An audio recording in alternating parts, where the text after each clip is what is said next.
Eu nunca vou esquecer o som daqueles golpes na minha porta. Eram 6 da manhã quando acordei com o estrondo, seco, violento, como se alguém quisesse arrancar a minha casa do chão. No começo, achei que era um sonho, mas quando ouvi a voz da Tatiana me chamando pelo nome, histérica, percebi que a realidade tinha decidido me acordar da pior maneira possível. E ali, ainda com o coração disparado, senti algo que eu não sentia há muito tempo. Uma mistura de medo e pressentimento. Como se aquela porta fosse o último limite entre a vida que eu conhecia e o caos que estava prestes a começar. Eu me levantei devagar, segurando na parede para recuperar o fôlego, e caminhei pelo corredor enquanto os golpes continuavam, cada um mais forte que o anterior. "Amparo, abre essa porta agora!" Ela gritava, como se fosse dona do teto que me abriga há mais de 30 anos. Mas o que me desarmou não foi o barulho, e sim o silêncio que veio logo depois. Aquele segundo exato em que tudo parou, como se até o ar estivesse esperando o próximo passo da minha história. E foi nesse instante, olhando para a maçaneta fria entre meus dedos, que eu entendi uma coisa. Aquele momento não tinha nada a ver com uma porta. Era o ponto de virada da mulher que eu tinha sido, e da mulher que eu estava prestes a me tornar. Eu acordei antes mesmo de abrir os olhos.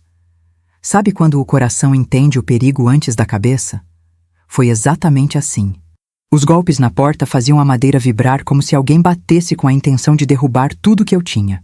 O relógio marcava 6 da manhã, aquele horário em que a rua ainda está silenciosa e até os pássaros demoram para cantar. Mas dentro da minha casa, parecia que havia começado uma pequena guerra. Levantei da cama com as pernas tremendo e uma sensação estranha no peito, como se o ar tivesse ficado mais pesado. Não era uma visita. Não era um pedido. Era uma invasão. Enquanto atravessava o corredor, ouvi a voz da Tatiana cortando o silêncio como navalha. "Amparo, abre essa porta agora. Você não tem o direito de fazer isso." Aquele tom agudo, desrespeitoso, que ela sempre tentava esconder quando outras pessoas estavam por perto, finalmente mostrou sua verdadeira face. A cada grito dela, a marreta de Rodrigo batia na porta com mais força, fazendo o chão tremer. Eu nunca imaginei que meu próprio filho um dia usaria tanta brutalidade contra mim. Senti as mãos suarem. A casa inteira parecia segurar a respiração junto comigo. Quando cheguei perto da porta, apoiei a mão na parede só para conseguir ficar firme. O cheiro forte de madeira sendo forçada, misturado ao café que eu costumava preparar naquela hora, criou um contraste quase cruel. Do lado de fora, Rodrigo gritava meu nome como se eu fosse uma estranha. "Mãe, abre isso! Eu vou entrar de qualquer jeito." A voz dele, antes tão doce, agora parecia a de um homem que tinha se esquecido completamente de quem o criou. O pior é que por dentro, eu ainda procurava o meu menino naquela voz, mas ele não estava ali. Foi então que no meio daquele caos, uma calmaria repentina me arrepiou.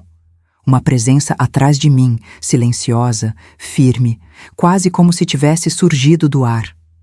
Ouvi passos leves e uma voz baixa dizendo: "Deixe-me cuidar disso." Eu gelei.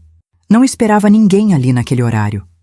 Quando virei, vi o licenciado Bermudes, impecável como sempre, camisa engomada e expressão de quem já sabia exatamente o que estava acontecendo. Ele fez um aceno com a mão, pedindo que eu não me aproximasse da porta. Pela primeira vez naquela manhã, senti que não estava sozinha. Do lado de fora, os gritos continuaram, mas algo mudou. Talvez fosse a postura tranquila de Bermudes, ou talvez o fato de finalmente haver alguém do meu lado que não queria tirar nada de mim. Senti uma força estranha subir pelo meu corpo, como se, naquele instante, eu tivesse resgatado um pedacinho da mulher que eu fui antes de tudo virar de cabeça para baixo. Mesmo assim, o medo ainda percorria minha espinha. Rodrigo batia cada vez mais forte e Tatiana não parava de me insultar, chamando-me de egoísta, de louca, de velha ingrata. Doía ouvir, mas eu permanecia ali, respirando fundo, encarando a porta como se ela fosse a linha entre minha dignidade e o abandono. E então, quando eu menos esperava, Bermudes deu um passo à frente e, com um olhar firme, colocou a mão na maçaneta. Naquele pequeno gesto, senti que algo maior do que eu estava se movimentando. Era como se aquele homem tivesse chegado justamente na hora certa para mudar o rumo de uma história que parecia destinada a terminar mal. Meu coração batia tão forte que parecia ecoar pelos cantos da casa. Os golpes cessaram de repente, como se Rodrigo tivesse percebido que algo estava diferente. Eu respirei fundo, porque sabia. Quando aquela porta finalmente se abrisse, não haveria mais volta. E foi ali, naquela madrugada turbulenta, que percebi que a história não começava com o barulho dos golpes, mas com a escolha de enfrentar o que vinha depois. E essa escolha, eu ainda não sabia, mudaria tudo. Quando o licenciado Bermudes passou a mão pela maçaneta, eu senti meu peito prender o ar por um segundo. Foram poucos instantes, mas pareceram uma eternidade. Do lado de fora, o silêncio se tornou tão pesado que era quase possível ouvi-lo.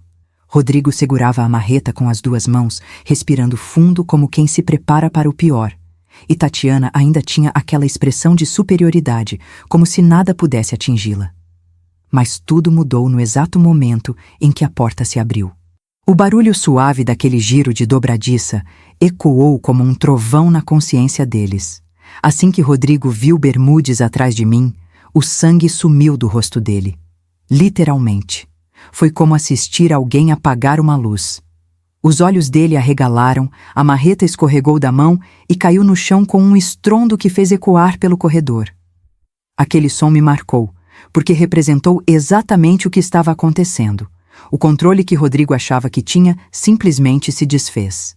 Tatiana, por sua vez, deu um passo para trás, como se tivesse visto um fantasma. A boca dela abriu só metade, aquela expressão de quem quer falar, mas não consegue encontrar nenhuma desculpa a tempo. Bermudes não precisou levantar a voz. Ele apenas cruzou as mãos à frente do corpo e observou os dois com uma serenidade que me surpreendeu. Era uma postura que dizia tudo sem dizer nada. Eu sei o que vocês estão fazendo. Nenhum juiz teria olhado com mais firmeza do que ele. Rodrigo tentou balbuciar alguma coisa, mas a língua parecia pesada demais, como se o próprio corpo não quisesse participar daquela cena humilhante. Tatiana, sempre tão cheia de certezas, abriu um sorriso amarelo, tentando salvar a situação. Mas até o sorriso dela tremia. Eu fiquei ali, um passo atrás, observando os dois se contorcendo em justificativas invisíveis. Pela primeira vez em muito tempo, não fui eu a me encolher. Não fui eu a baixar a cabeça ou a pedir desculpas por ter uma casa que construí com o meu esforço. Naquele instante, percebi algo importante. Quando a verdade aparece, mesmo silenciosa, ela tem um poder devastador. E Bermudes, com a calma de quem conhece bem as leis e as pessoas, deixou que eles mesmos se entregassem pelo próprio medo. A presença dele era como uma parede que impedia qualquer manipulação de entrar. Rodrigo tentou recuperar a postura, ajeitou a camisa, limpou a garganta, mas o corpo dele tremia. Eu notei. Tatiana, ao perceber que não conseguia sustentar o ar de inocência, mudou de estratégia. Passou a mão pelo cabelo, cruzou os braços e tentou parecer ofendida. Uma tentativa patética de inverter a situação. Só que naquele ambiente, a máscara deles caía sozinha, sem esforço. A vergonha deles escorria pelo chão como a marreta caída aos pés de Rodrigo. Eu, por dentro, sentia tudo ao mesmo tempo. Medo, sim. Alívio, também. Mas havia algo novo surgindo. Uma espécie de força que eu não sabia que ainda tinha. Como se aquele simples ato de abrir a porta tivesse me lembrado que minha vida não era um quarto de depósito para que os outros entrassem e destruíssem o que quisessem. Enquanto observava o casal tentando se recompor, eu entendi que aquele momento era crucial. Era o início da virada, mesmo que eu ainda não soubesse quantas batalhas me esperavam depois daquela manhã. E foi ali, naquela troca de olhares, que percebi uma coisa que mudaria tudo no decorrer dos próximos dias. O choque deles não era sobre eu ter aberto a porta. Era sobre eu não estar mais sozinha e sobre perceberem que, dessa vez, eles não tinham controle algum. Quando eu me vi diante deles naquela manhã, com Bermudes ao meu lado e a marreta caída no chão, percebi algo que me arrepiou profundamente. Aquela mulher que estava ali, firme, em pé, encarando o próprio filho, não existia 3 meses antes. Era quase como olhar para 2 versões minhas convivendo dentro do mesmo corpo, a que eu fui durante uma vida inteira e a que eu precisei me tornar para sobreviver. 3 meses atrás, bastava alguém levantar a voz para eu me encolher. Hoje, o silêncio deles diante da verdade me dava mais coragem do que qualquer palavra. Eu me lembro nitidamente de como eu era. Acreditava que amor de mãe resolvia qualquer coisa, que um prato de comida, um abraço na hora certa e uma disposição infinita para ajudar bastavam para manter a família unida. Eu confundia bondade com submissão, carinho com cegueira. Rodrigo sabia disso. Tatiana percebeu isso no primeiro dia em que entrou na minha casa.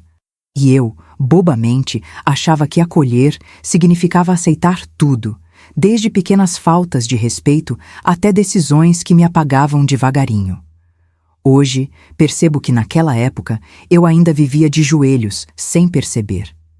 3 meses antes daquela manhã, se Rodrigo tivesse gritado comigo como gritou hoje, eu teria corrido para abrir a porta, pedindo desculpas, tremendo por dentro.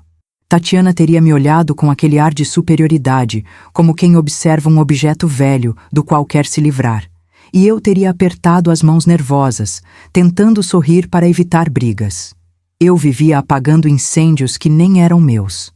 Achava que manter a paz valia qualquer sacrifício, mesmo que o sacrifício fosse a minha dignidade. Hoje entendo. Quando você se anula para manter a família unida, já não existe família. Só existe abuso. A Amparo que eles conheciam era a mulher que cedia tudo. A que dava cama, comida, dinheiro, paciência, até a própria história se pedissem. Uma mulher que confundia sofrimento com obrigação e repetia para si mesma que mãe é assim mesmo. Era essa crença que me tornava a vítima perfeita, alguém tão acostumado a ser boa que não via maldade em ninguém. Mas o que ninguém me contou é que quando você não coloca limites, as pessoas testam quão fundo podem machucar. E eles testaram, e foram longe demais. Hoje, olhando para trás, percebo o quanto fui moldada pela dor sem perceber. Mas naquela manhã, com o barulho da marreta ainda ecoando no ar, eu senti o peso da transformação. Não porque eu tinha deixado de amar meu filho, amor de mãe não evapora de um dia para o outro, mas porque, finalmente, eu amava também a mim mesma. A Amparo de hoje levantava o queixo, respirava fundo e encarava. A Amparo de hoje não se escondia atrás das próprias perdas. Ela tinha descoberto que o medo só deixa de ser prisão quando você decide atravessá-lo. E naquele instante, eu atravessei. E foi assim, olhando para o meu reflexo invisível naquela porta semi-aberta, que eu entendi que minha história estava mudando. A mulher que Rodrigo e Tatiana achavam que poderiam manipular já não existia mais. A nova versão de mim mesma ainda estava frágil, sim, mas viva. E eu não fazia ideia de que nos próximos dias meu passado frágil seria colocado frente a frente com a maior provação da minha vida, aquela que começaria com um telefonema que eu jamais esquecerei. Eu ainda lembro do toque do telefone como se fosse um puxão no peito. Era começo de tarde. Eu estava sentada na varanda tomando um chá de camomila, tentando acalmar aquela solidão que tem cheiro de casa grande demais para uma pessoa só. Quando vi o nome do Rodrigo na tela, meu coração acelerou. Ele quase nunca ligava. A relação já andava fria, distante, como se existisse uma névoa entre nós. Atendi com a voz meio trêmula, tentando disfarçar a alegria que senti só de ouvir mãe, do outro lado da linha. Mas a frase seguinte arrancou toda a paz que eu tinha juntado naquele dia. Mãe, perdemos o apartamento. Ele disse isso num tom quase ensaiado, misturando desespero e culpa. Contou que a situação estava impossível, que as dívidas tinham se acumulado, que Tatiana não conseguia trabalhar e que eles não tinham para onde ir. Eu senti um nó na garganta na mesma hora. Tudo ao meu redor ficou silencioso. como se o mundo tivesse parado só para que eu pudesse ouvir aquela súplica. Será que a gente pode ficar aí, só por 2 ou 3 meses? Ele perguntou. Aquele só tinha um peso enorme, mas naquele momento eu não percebi. A verdade é que eu estava carente de companhia. Fazia meses que a casa parecia maior do que realmente era. Cada canto sussurrava a ausência de Ernesto. Cada parede guardava memórias que às vezes doíam mais do que confortavam. Então, quando Rodrigo pediu abrigo, meu coração de mãe fez o que sempre fez. Se abriu por inteiro.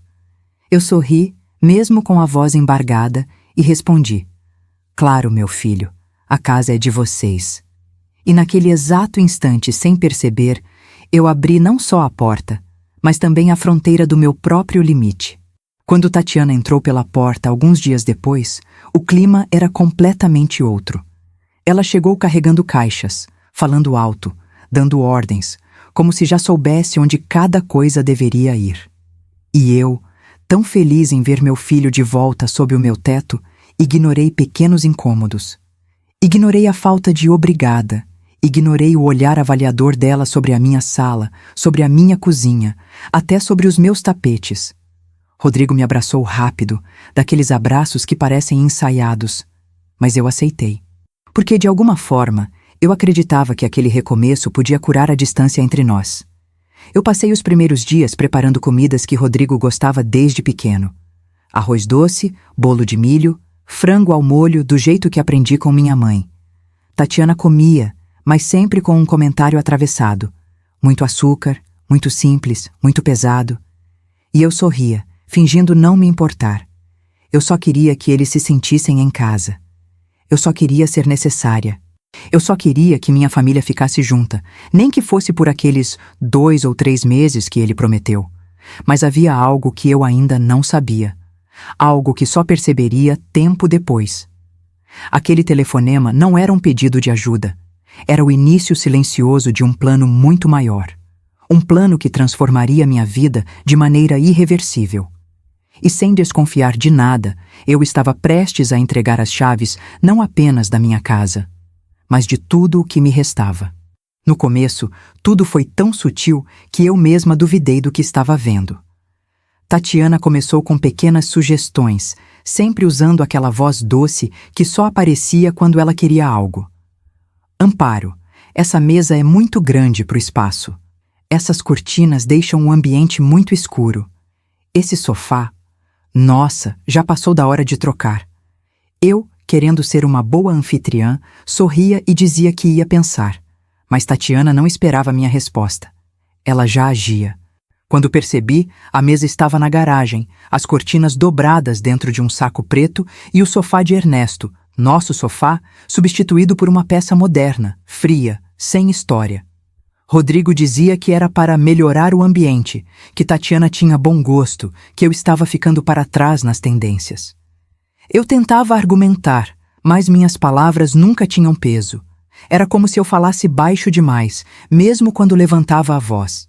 E dentro de mim começou a nascer uma sensação incômoda, como se cada objeto retirado carregasse um pedaço da minha vida. Um dia acordei, fui até a sala e senti que ela já não me reconhecia. Móveis brancos, quadros sem significado, almofadas lisas. Tudo parecia uma vitrine de loja, e não a casa que construí com Ernesto.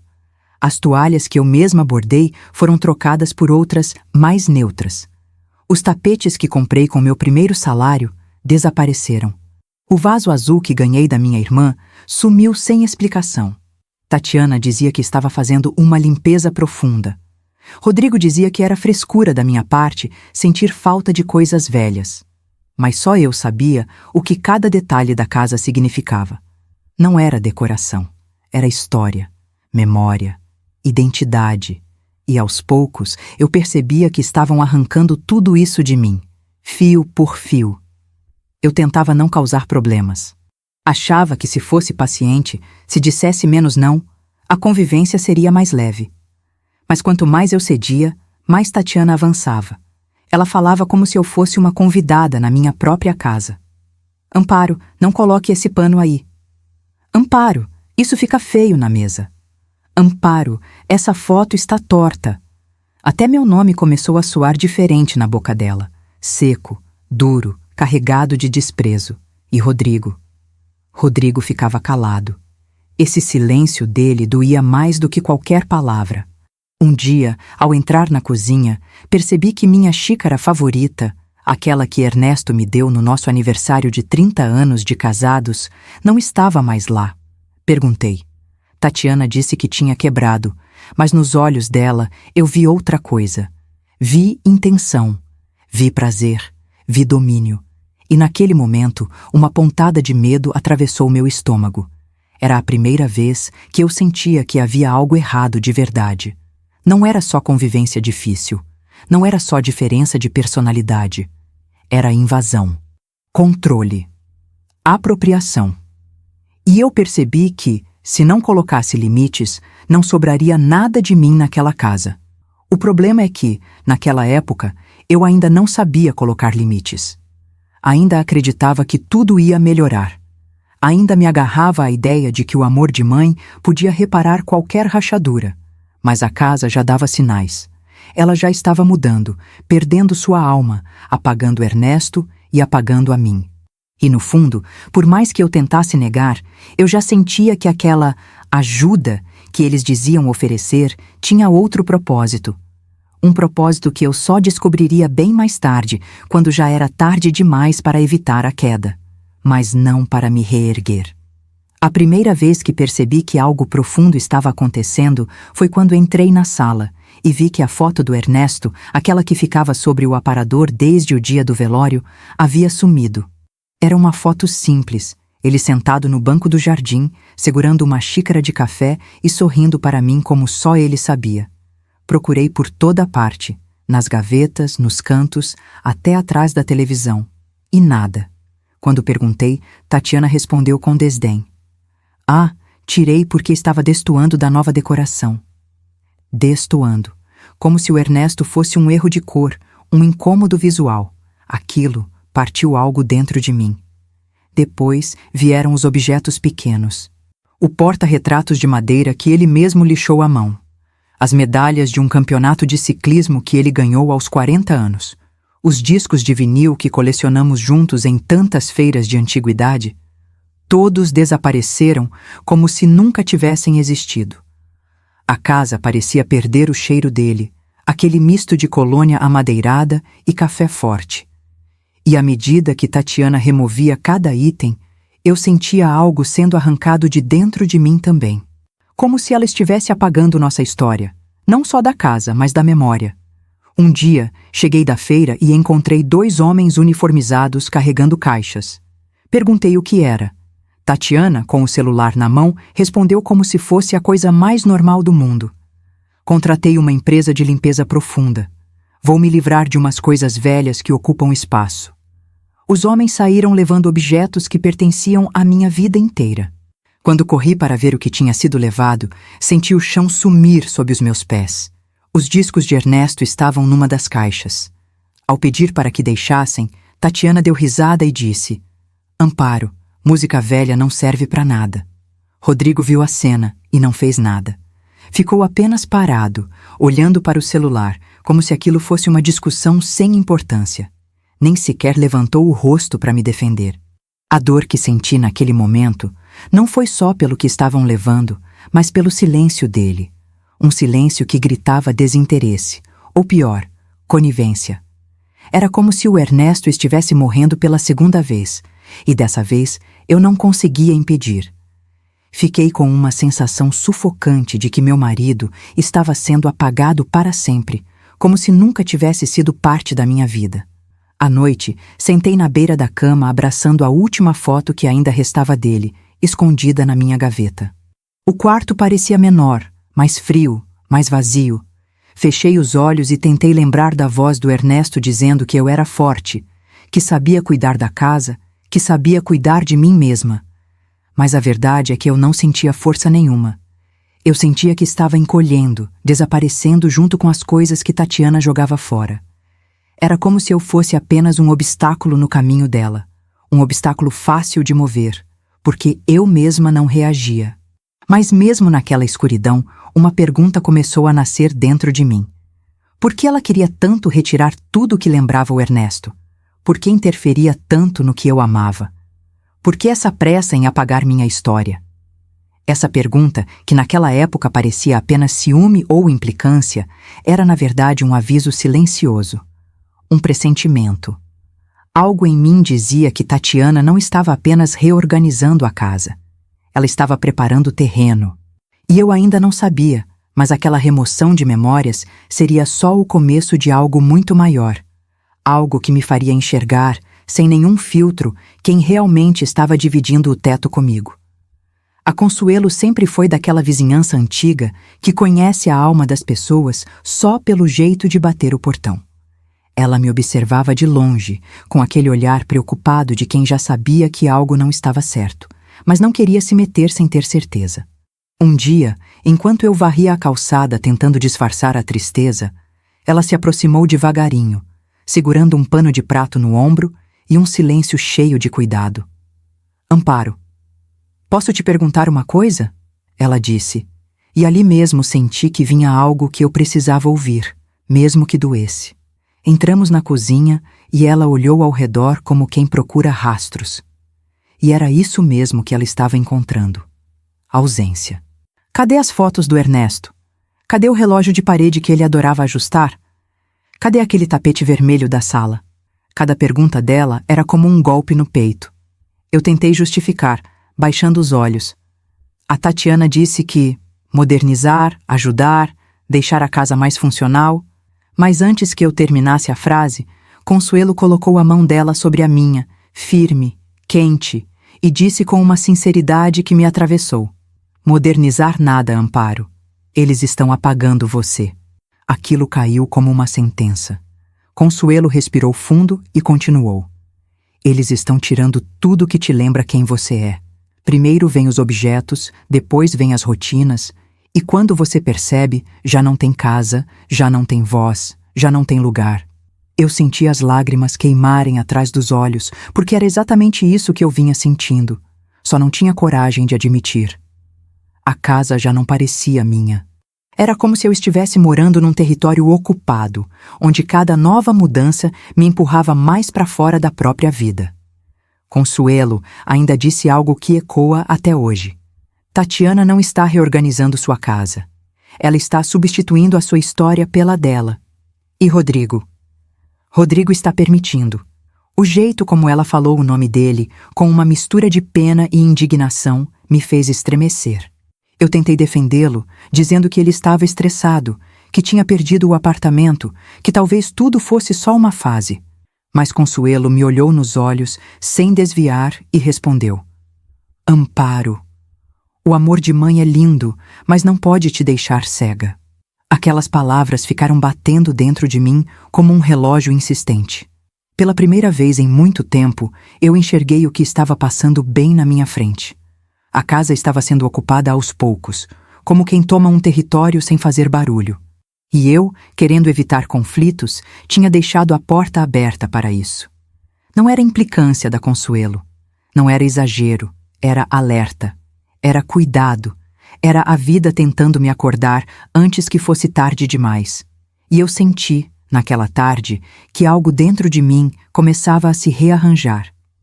Depois que ela foi embora, sentei na sala que já não tinha nada meu e escutei o silêncio. Um silêncio que agora tinha nome, tinha forma, tinha sentido.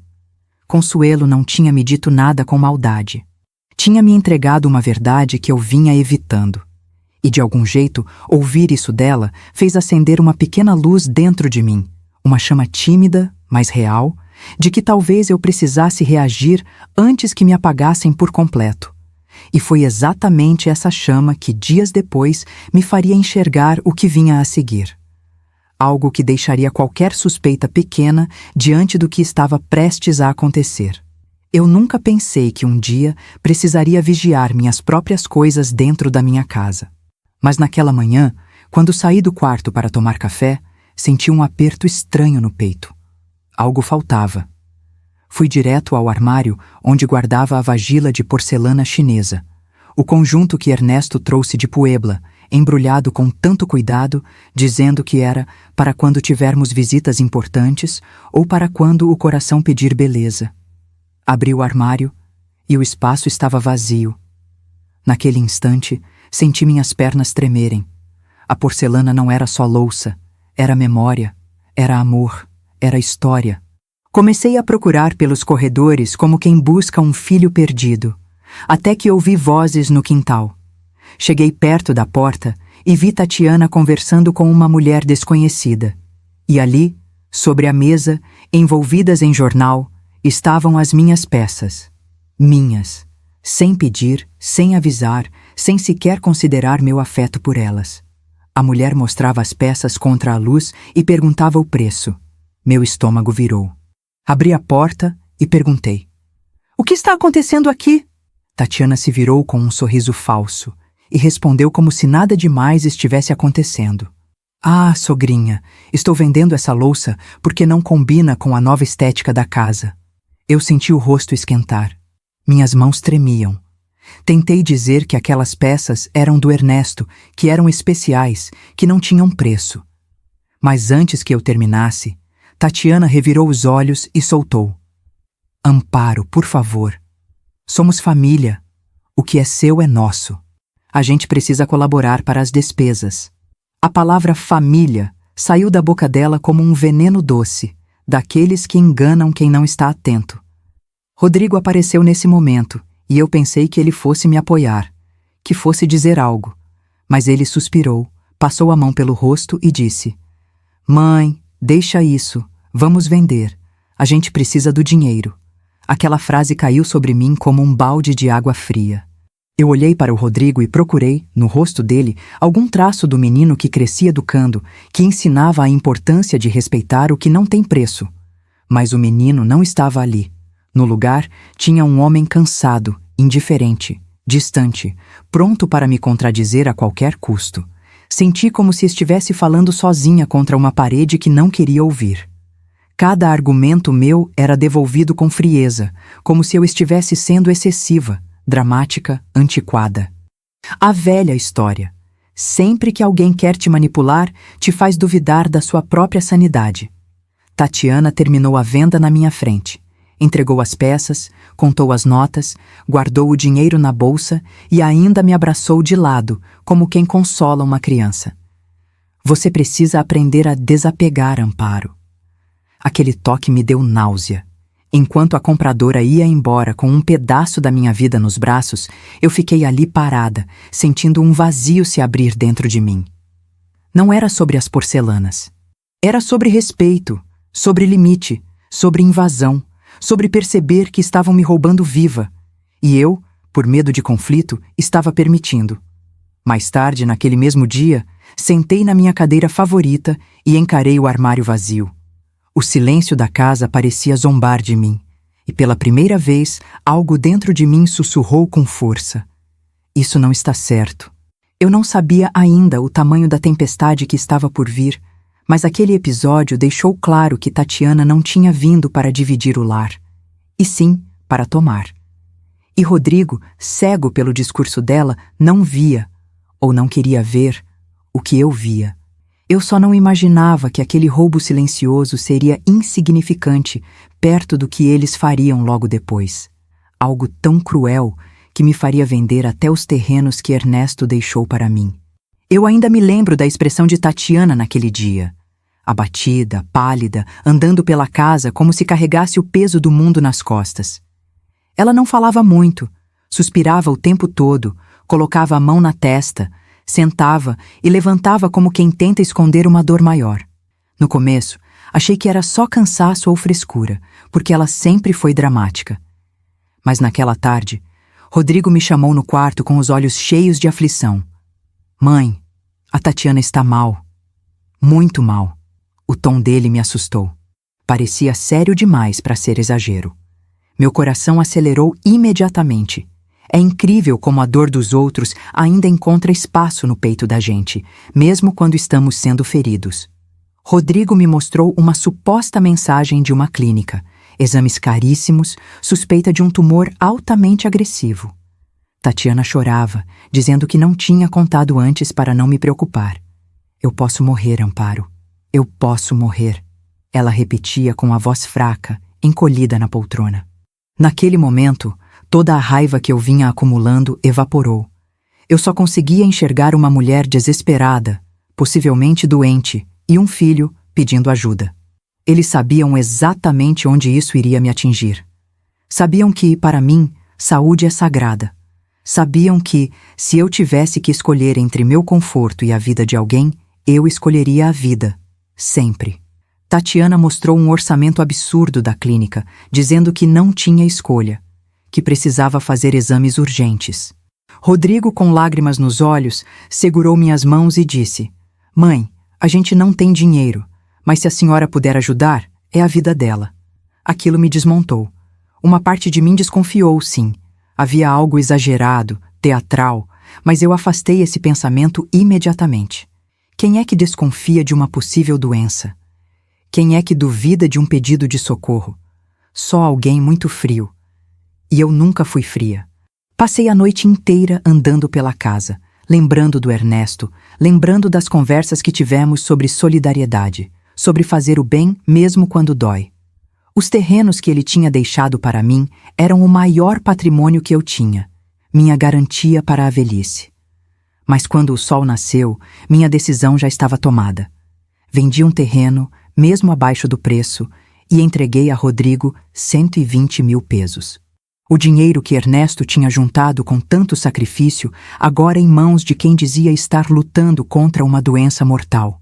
Rodrigo me abraçou com força. Tatiana chorou e disse que nunca ia esquecer disso. E eu acreditei. Foram dias de silêncio tenso na casa. Tatiana dizia que estava aguardando exames, que precisava descansar, que estava emocionalmente abalada.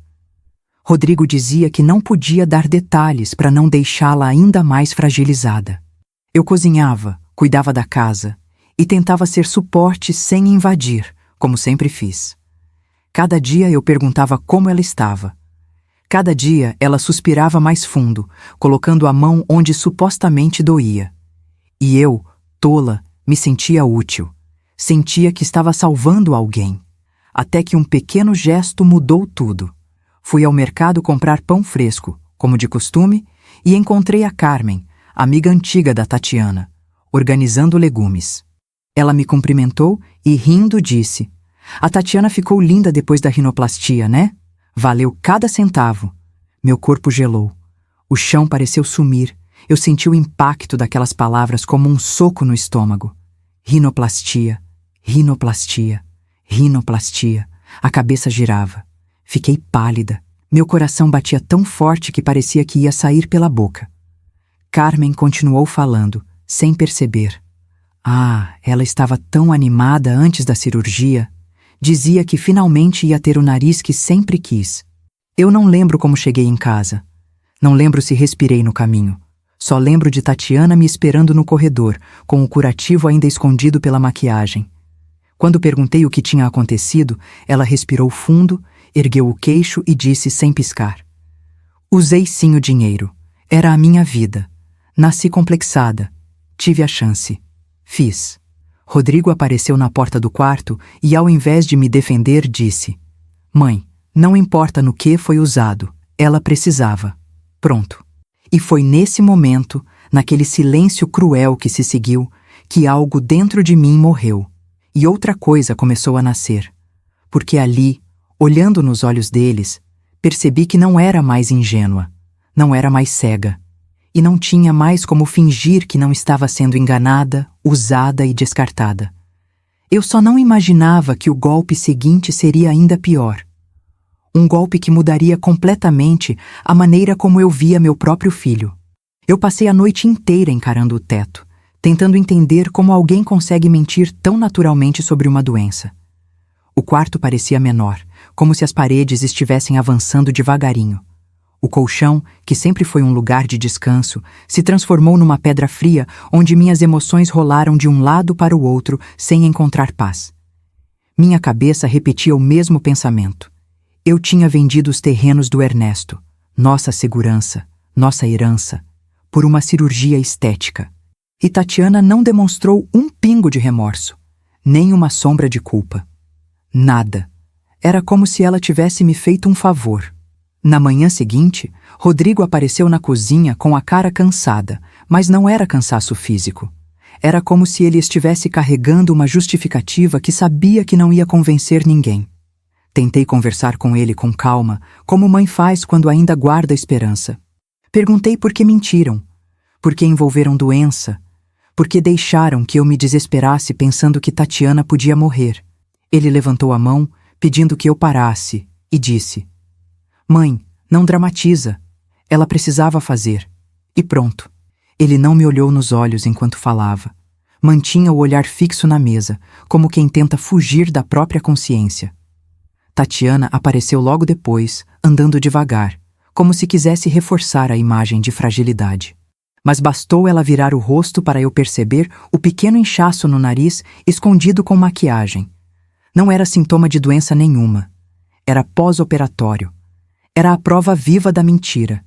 E ainda assim, ela teve coragem de dizer: "Usei o dinheiro para consertar algo que me machucava há anos. Isso também é saúde mental." A frieza dela me atravessou como uma lâmina, porque não era sobre o nariz, era sobre o que ela estava disposta a fazer para conseguir o que queria. A conversa virou discussão. Eu tentando entender. Ela justificando. Rodrigo defendendo. A cada frase deles, eu sentia as palavras se tornando pedras que caíam sobre o pouco que ainda restava da minha confiança. Tentei explicar que aquele dinheiro era parte da vida que eu construí com Ernesto, que era tudo o que tínhamos guardado com tanto sacrifício, que representava mais do que valor financeiro. Ela apenas deu de ombros. Rodrigo, num tom quase irritado, disse: "Mãe, é só dinheiro. Depois a gente repõe." Bom, como se fosse fácil. Como se fosse justo. Como se eu não tivesse perdido anos de economia para sustentar uma mentira. Eu fui para o quintal tomar ar, mas o ar parecia pesado demais. Fiquei olhando para a árvore que Ernesto plantou quando nos mudamos para ali. Uma árvore simples, mas que sempre cresceu firme, mesmo com o vento forte. Toquei o tronco e senti um aperto no peito. Era como se eu precisasse daquela força emprestada. Porque naquele momento ficou claro. Rodrigo não estava cego. Ele estava conivente. Estava escolhido o lado dele, e não era o meu. E então, naquele silêncio do quintal, eu percebi algo que mudaria o rumo de tudo. Se eles foram capazes de mentir sobre doença, manipular meus sentimentos e usar o dinheiro que Ernesto deixou, o que mais seriam capazes de fazer? Eu ainda não sabia a resposta, mas ela chegaria rápido, e quando chegasse, não deixaria espaço para dúvidas. Porque o plano deles, o verdadeiro plano, era muito mais cruel do que eu jamais poderia imaginar. Aquela noite parecia igual a todas as outras, silenciosa, pesada, carregada de uma tensão que já tinha virado parte do ar da casa. Eu me deitei cedo, tentando encontrar descanso, mas o sono não vinha. Era como se algo me cutucasse por dentro, um aviso insistente de que eu devia ficar alerta. Por volta das 2 da manhã, ouvi passos abafados perto do pátio. No começo pensei que fosse o vento ou algum gato da vizinhança, mas depois percebi que eram vozes, baixas, rápidas, urgentes, e reconheci de imediato. Era Rodrigo e Tatiana. Levantei devagar, com o coração batendo no peito como um tambor. Caminhei pela casa no escuro, sem acender nenhuma luz. Aprendi isso vivendo tantos anos com Ernesto. Às vezes a gente escuta melhor no silêncio. Cheguei perto da porta que dava para o pátio e fiquei parada, respirando bem baixinho. As vozes ficaram mais claras. Tatiana dizia algo sobre apressar o plano, e Rodrigo respondia que era perigoso, que eu poderia desconfiar. Meu estômago virou. Senti um arrepio subir pela espinha. Alguma coisa terrível estava sendo tramada ali. Encostei meu ouvido na porta com o coração quase saindo pela boca. E foi então que ouvi, com todas as letras, a frase que mudou minha vida. A gente faz ela assinar a casa pro Rodrigo, coloca ela naquele asilo baratinho que o cara indicou e pronto. 4 milhões de pesos garantidos. Ela já viveu o suficiente. A voz era de Tatiana, fria, segura, como quem fala de um objeto descartável. O silêncio que se seguiu foi ainda pior. Rodrigo não protestou, não pediu respeito, só disse: "Mas e se ela hesitar?" Tatiana respondeu: "Ela é fraca, é só pressionar, a velha não aguenta." Não aguenta. A velha. Eu. Senti como se alguém tivesse colocado fogo no meu peito. Segurei na parede para não cair. A dor que senti naquele momento não foi só emocional. Foi física. Uma punhalada. Uma traição tão profunda que me tirou o ar. Rodrigo. O menino que eu embalei nos braços, o jovem que defendi tantas vezes, o homem que eu criei, agora planejava me descartar como alguém que já não servia. E Tatiana, com aquela voz venenosa, comandava tudo como se estivesse resolvendo uma coisa banal. Eu fechei os olhos e respirei fundo, tentando não fazer nenhum barulho. Era como se o mundo estivesse virando do avesso dentro de mim. Senti as mãos tremerem, o suor frio escorrer pelas costas, o coração bater descompassado. Eu queria gritar, queria abrir a porta e encará-los, queria exigir explicações. Mas algo, talvez o pouco de lucidez que ainda restava, me impediu. Eu sabia que, naquele momento, a pior coisa que eu poderia fazer era mostrar que tinha descoberto. Era ali, naquela escuridão, que eu percebi que estava diante de uma guerra silenciosa. Os dois continuaram conversando, fazendo planos, calculando números, até rirem baixinho, como se estivessem comemorando antecipadamente a vitória. Quando voltaram para dentro da casa, eu fiquei ali parada por longos minutos, com o coração ferido e a mente girando. Não podia mais negar. Não era um exagero, não era implicância da Consuelo, não era má fase. Era um plano, frio, calculado, cruel. Um plano para me tirar a casa, a dignidade e até a liberdade. Voltei para o meu quarto como quem volta ferida de uma batalha. Sentei na beira da cama e chorei em silêncio, sem soluços, sem escândalo. Um choro profundo, daqueles que vêm da alma. E enquanto as lágrimas desciam, lembrei das últimas palavras do Ernesto antes de morrer. Não deixe ninguém passar por cima de você, Amparo. Você vale mais do que pensa. Naquela noite, pela primeira vez, eu entendi o que ele queria dizer. E foi ali, naquele escuro, ainda tremendo, que uma decisão nasceu dentro de mim. Uma decisão que mudaria tudo. A Amparo ingênua morria ali. A Amparo que lutaria pela própria vida estava prestes a nascer. Eu fiquei sentada na beira da cama por muito tempo, abraçando minhas próprias pernas como se precisasse impedir meu corpo de desmoronar. A casa estava silenciosa, mas dentro de mim havia um terremoto. A conversa que ouvi no pátio ecoava como um martelo na cabeça. O plano deles, o asilo, a venda da casa, as palavras cruéis que usaram. Era como se tudo que eu acreditava sobre família tivesse virado pó. Mas ali, no meio daquele desespero, algo inesperado começou a crescer dentro de mim. Uma força pequena, tímida, mas firme, como a primeira chama de uma vela num quarto escuro. Quando finalmente consegui levantar, fui até o armário onde guardo minhas memórias mais preciosas. Abri devagar, como quem abre um cofre de sentimentos. Lá dentro estava a caixa de madeira que Ernesto fez com as próprias mãos. Sempre disse que aquela caixa era para quando eu precisasse de coragem. E naquela noite eu precisava mais do que nunca. Abri a tampa e encontrei a carta que ele me escreveu no hospital, quando já sabia que não tinha muito tempo.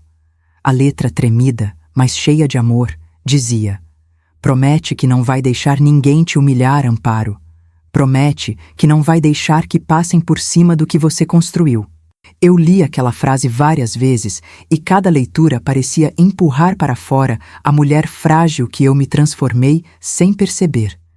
Senti uma mistura estranha de dor e clareza. A verdade é que, por muito tempo, eu confundi bondade com submissão. Deixei que o medo do confronto me transformasse em alguém fácil de manipular. Mas agora o inimigo estava dentro da minha casa, estava usando o meu amor como arma. E eu percebi, ali mesmo, que não lutar seria o mesmo que entregar minha vida nas mãos deles. A Amparo ingênua, a que acreditava em boas intenções custe o que custasse, morreu naquela madrugada. Segurei a carta com força e, com o coração ainda acelerado, caminhei até o cofre onde Ernesto guardava nossos documentos importantes. Abri com mãos trêmulas, lembrando da sensação de segurança que aquele cofre sempre me deu. Ali estavam as escrituras da casa, os papéis dos terrenos, documentos que eu não mexia há anos. Ao tocar nas escrituras, senti um arrepio. Aquela não era apenas uma propriedade. Era o resultado de uma vida inteira de sacrifícios, noites mal dormidas, trabalho duro e sonhos que eu e Ernesto construímos tijolo por tijolo. Eu não podia entregar isso para quem queria me enterrar viva em troca de dinheiro. Foi então que me lembrei de Arturo Bermudes, o notário que ajudou Ernesto a organizar nossos documentos. Ernesto confiava nele. E se Ernesto confiava, eu confiava também.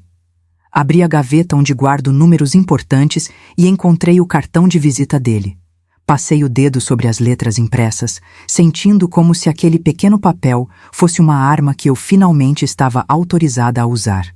E naquele momento, decidi que não ia mais esperar que Rodrigo e Tatiana dessem o próximo passo.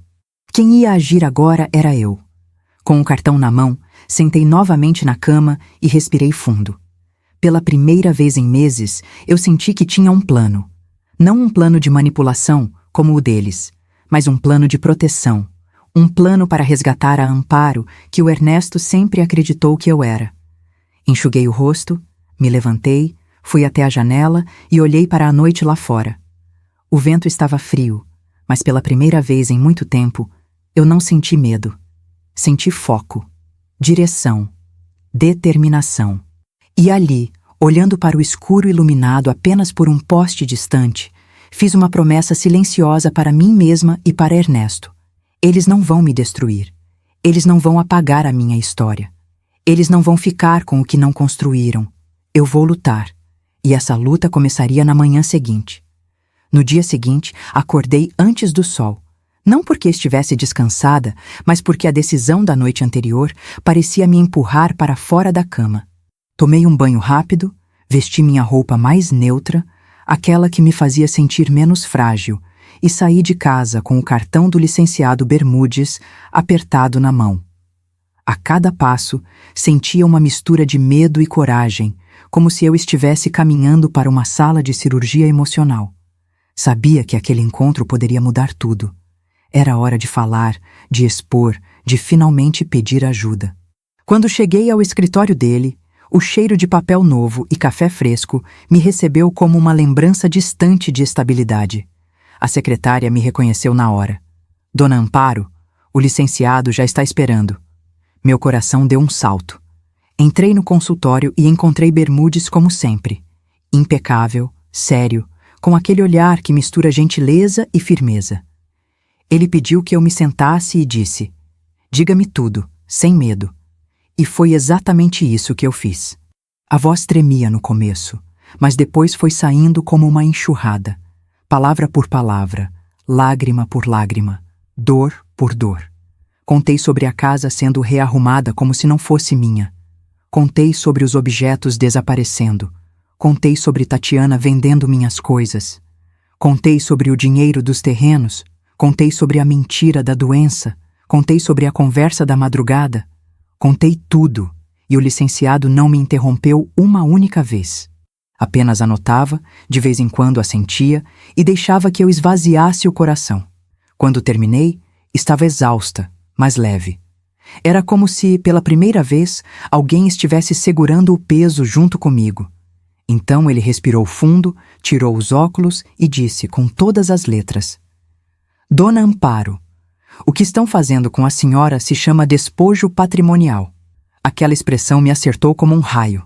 Nunca tinha ouvido esse termo, mas ele soou tão exato, tão preciso, tão verdadeiro, que eu senti um arrepio. Ele explicou que se tratava de um crime, quando alguém, geralmente da própria família, manipula, mente, pressiona ou engana uma pessoa para tomar seus bens. Infelizmente é mais comum do que parece, ele disse. E ali, pela primeira vez, eu senti que não estava louca, que não estava exagerando, que o abuso tinha nome e que eu tinha direito de me defender. Bermudes começou a apontar caminhos com a calma de quem domina o assunto. Disse que a primeira coisa que precisaríamos era de provas, muitas provas. Recibos, mensagens, áudios, fotos, tudo que puder comprovar as intenções deles. Falou também da necessidade de proteger a casa antes que eles tentassem qualquer manobra. Foi então que ele mencionou algo que eu nunca tinha ouvido falar: um fideicomisso irrevogável. Uma espécie de blindagem legal que impediria Rodrigo e Tatiana de tomar a propriedade, mesmo que tentassem manipular documentos ou me pressionar emocionalmente. Senti um alívio e um medo ao mesmo tempo. Alívio porque finalmente existia uma saída. Medo porque era a prova concreta de que o perigo era real, não era imaginação minha. Bermudes me olhou nos olhos e disse: "A senhora precisa agir rápido. Eles já deixaram claro que não vão parar." E eu soube, naquele instante, que não havia mais espaço para hesitação. Era agora ou nunca. Era lutar ou perder tudo: a casa, a paz, a dignidade. Antes de sair, ele colocou a mão sobre a mesa e disse num tom firme, quase paternal: "A senhora não está sozinha, dona Amparo. Vamos resolver isso." E pela primeira vez desde que tudo começou, eu acreditei nessas palavras. Saí do escritório com a sensação de que, mesmo pequena, eu tinha uma espécie de escudo invisível ao meu redor. Eu só não imaginava que, para conseguir as provas necessárias, eu teria que aprender algo que jamais pensei fazer na vida, e que isso me colocaria cara a cara com verdades que doeriam ainda mais. Eu voltei para casa com a cabeça fervendo, mas com uma determinação que eu nunca tinha sentido antes. Bermudes tinha sido claro. Sem provas, não haveria como impedir Rodrigo e Tatiana de avançarem com aquele plano cruel. Então, mesmo com o coração apertado, eu tomei uma decisão que para mim, até pouco tempo atrás, seria impensável. Eu ia gravar tudo. Tudo o que pudesse expor a verdade. Tudo o que mostrasse o que eles falavam quando achavam que eu não estava ouvindo. Não era espionagem. Era sobrevivência. Mas antes que eu pudesse agir, eu precisava aprender como. E foi a Consuelo, mais uma vez, que se tornou meu porto seguro. Quando contei para ela o que Bermudes sugeriu, seus olhos se encheram de indignação e cuidado ao mesmo tempo. "Vamos resolver isso juntas", ela disse, puxando o celular e abrindo o bloco de notas, como quem assume um caso policial. Me ensinou a usar o gravador do celular, a posicionar o aparelho perto de portas e janelas, a disfarçar o microfone no bolso do avental. Eu me senti meio ridícula no começo. Uma senhora de 68 anos aprendendo truques dignos de filmes. Mas logo percebi que aquilo era minha linha de defesa. A primeira gravação aconteceu por acaso. Estava na cozinha preparando café quando ouvi os dois discutindo no quarto ao lado. Coloquei o celular dentro de uma caneca, truque da Consuelo, e deixei a porta entreaberta. A adrenalina me fez suar frio, mas permaneci ali fingindo cortar pão enquanto meus ouvidos registravam cada palavra. "A gente precisa apressar isso", Tatiana dizia. "Ela está começando a desconfiar." Rodrigo respondeu num tom irritado: "Relaxa. Minha mãe não tem coragem de enfrentar nada." Aquela frase doeu mais do que deveria, talvez porque tivesse sido verdade durante muito tempo. A gravação ficou nítida. Era a primeira prova. Quando ouvi depois, com calma, senti uma mistura de tristeza e força. Tristeza por ver meu filho assim. Força porque, pela primeira vez, eu tinha algo concreto. E aquilo me deu coragem para continuar. Passei a deixar o celular escondido em pontos estratégicos. Passei a caminhar devagar pela casa à noite, quando eles achavam que eu já estava dormindo. Passei a silenciar meus passos e a ouvir o que antes eu ignorava. E a cada dia, a máscara deles caía um pouco mais. Foi numa madrugada fria que consegui a prova mais importante. Rodrigo e Tatiana estavam no pátio novamente, achando que ninguém escutava. Tatiana dizia que era hora de marcar com o advogado falso que eles tinham encontrado, aquele que faria a transferência da casa por baixo dos panos. Rodrigo perguntava sobre o asilo, mencionando o valor que receberiam, 4 milhões de pesos. E então veio a frase que confirmou o que eu já sabia, mas que doeu como se fosse a primeira vez. "Ela não vai durar muito lá. É velha. A gente só precisa que ela assine." Eu levei a mão à boca para não gritar. A gravação ficou perfeita, clara, crua, irrefutável. Quando ouvi mais tarde, sentada na cama com as mãos tremendo, senti um turbilhão de emoções. Raiva, tristeza, nojo, alívio. Tudo misturado. Mas acima de tudo, senti certeza. Não era mais dúvida, não era paranoia, não era exagero. Eles realmente estavam planejando me descartar. E eu, finalmente, tinha como provar. Fechei os olhos e respirei fundo. O que antes parecia impossível começou a tomar forma. Eu, uma mulher que nunca soube dizer não sem tremer, agora tinha em mãos a chave para virar o jogo. E naquele instante, percebi que eu não estava apenas me defendendo. Eu estava recuperando minha dignidade, minha voz, minha existência. Eu só não imaginava que a próxima etapa, proteger oficialmente a casa, seria uma batalha emocional ainda maior. E também o começo de uma virada que Rodrigo e Tatiana jamais esperariam. Depois de conseguir as gravações, eu senti como se tivesse amarrado um cinto de segurança espiritual. Pela primeira vez em muito tempo, eu não me sentia perdida. Eu tinha provas, tinha um caminho e, acima de tudo, tinha proteção. Na manhã seguinte, voltei ao escritório de Bermudes com o celular apertado na mão. Ele ouviu tudo em silêncio, sem interromper, apenas fazendo anotações. Quando o último áudio terminou, ele respirou fundo e disse: "Com isso, Dona Amparo, eles não tocam mais na sua casa. Agora começamos a proteger o que é seu." Aquilo foi como um abraço invisível. Uma confirmação de que eu estava finalmente do lado certo da luta. Ele me explicou com calma o que era um fideicomisso irrevogável.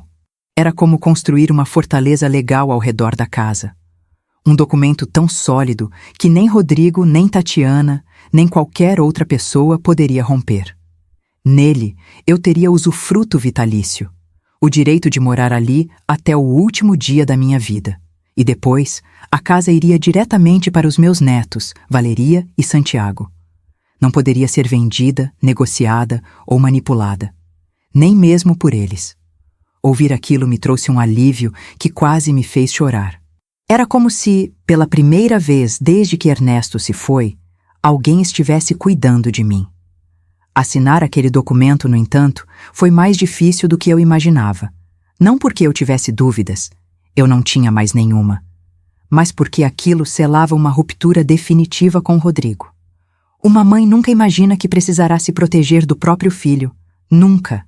E ao colocar minha assinatura, senti uma pontada de dor, como se estivesse enterrando não só uma esperança, mas uma versão dele que eu ainda carregava no coração. Mas havia outra coisa ali, maior. A certeza de que, se eu não fizesse aquilo, eles me tirariam tudo, inclusive o direito de continuar sendo eu mesma. Bermudes cuidou de tudo com precisão. Conversou com o banco, registrou documentos, enviou as gravações para um advogado de confiança, organizou pautas jurídicas que eu mal entendia, mas confiava. A eficiência dele me deixava impressionada. Ele repetia sempre: "A senhora está protegida. Agora, quem está ilegal são eles." Ouvir isso me devolvia a postura, como se colocassem de volta a coluna que a dor tinha entortado. Era a primeira vez, em meses, que eu entrava em casa com a sensação de que aquele espaço ainda me pertencia. Não só no papel, mas na alma. Quando finalmente recebi a pasta com o fideicomisso registrado, senti uma paz profunda. O documento era pesado, sólido, com o meu nome, o nome dos meus netos e uma cláusula que impedia qualquer tentativa de venda. Passei os dedos pelas páginas como quem acaricia algo sagrado. Tatiana podia mover móveis, jogar fora minhas coisas, tentar me apagar. Mas agora, legalmente, ela não poderia me arrancar do meu lar. Eu tinha a lei do meu lado e tinha Ernesto no coração. Era uma combinação que me dava força. Fechei a pasta e respirei fundo. Eu sabia que o confronto estava próximo. Rodrigo e Tatiana estavam inquietos, irritados, confusos com minha mudança de postura. Eles sentiam que algo estava fora dos planos e eu sentia que estava finalmente preparada. O fideicomisso não era só uma proteção jurídica. Era um símbolo. Era a prova de que eu tinha deixado de ser vítima, de que eu estava assumindo as rédeas da minha própria história e de que, a partir daquele momento, qualquer passo deles seria um passo rumo ao fim do golpe. E mal sabia eu que o próximo movimento seria meu e que com ele eu desmontaria o plano deles sem que percebessem. Era hora de colocar a isca. Naquela noite, depois de voltar com o fideicomisso guardado como um tesouro dentro da bolsa, sentei na minha sala, que já nem parecia minha, e respirei fundo. Eu sabia que, para desmontar um plano tão frio quanto o deles, eu precisaria fazer algo ainda mais inesperado: deixá-los acreditar que estavam vencendo. Bermudes havia sido muito claro. Eles precisam achar que você continua vulnerável. Só assim vão se expor por completo. Doeu ouvir aquilo, porque significava voltar a usar a mesma fragilidade que eles exploraram por meses. Mas era necessário. E eu estava pronta. No dia seguinte, fui até a cozinha onde Tatiana preparava café, ou fingia preparar, porque ela nunca gostou de fazer nada que não fosse conveniente. Entrei com um suspiro cansado, daqueles que carregam intenções calculadas, e disse: "Estive pensando, talvez vocês estejam certos." Tatiana virou o rosto rápido, surpresa. Rodrigo apareceu da sala, com o olhar desconfiado, como quem fareja a oportunidade. Continuei: "Se eu não estou bem, talvez fosse melhor ir para uma residência. Talvez seja mesmo a hora de passar a casa para seu nome, Rodrigo." As palavras quase me rasgaram por dentro, mas saíram firmes, como se fossem verdade. O brilho nos olhos dos dois foi imediato. Foi como acender uma luz em dois rostos que estavam no escuro. Tatiana abriu um sorriso largo, quase ensaiado, e colocou a mão no meu ombro com uma delicadeza falsa que me deu náusea. "Amparo, que bom que a senhora está entendendo," ela disse, com uma voz paternalista que só aumentou minha certeza de que estava fazendo o certo. Rodrigo, então, deu um passo à frente e me abraçou. Um abraço frio, mecânico, mas cheio de expectativa. Eles realmente acreditaram. E esse foi o momento exato em que percebi o poder daquela isca. Passamos horas em uma conversa que, se fosse meses antes, teria me destruído. Tatiana falava animada sobre as melhorias que fariam na casa quando o imóvel estivesse no nome de Rodrigo. Rodrigo dizia que ia escolher um bom lugar para mim, com ar-condicionado, refeições prontas, companhia. Era como ouvir dois estranhos discutindo o destino de uma mercadoria. Mas dessa vez, eu não senti dor. Senti estratégia, senti movimento. Senti que o tabuleiro estava virando a meu favor.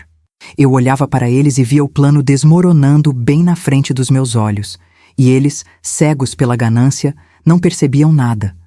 Quando mencionei que podíamos marcar com o advogado deles, o tal licenciado que tinham arranjado para uma transferência falsa, Tatiana quase bateu palmas.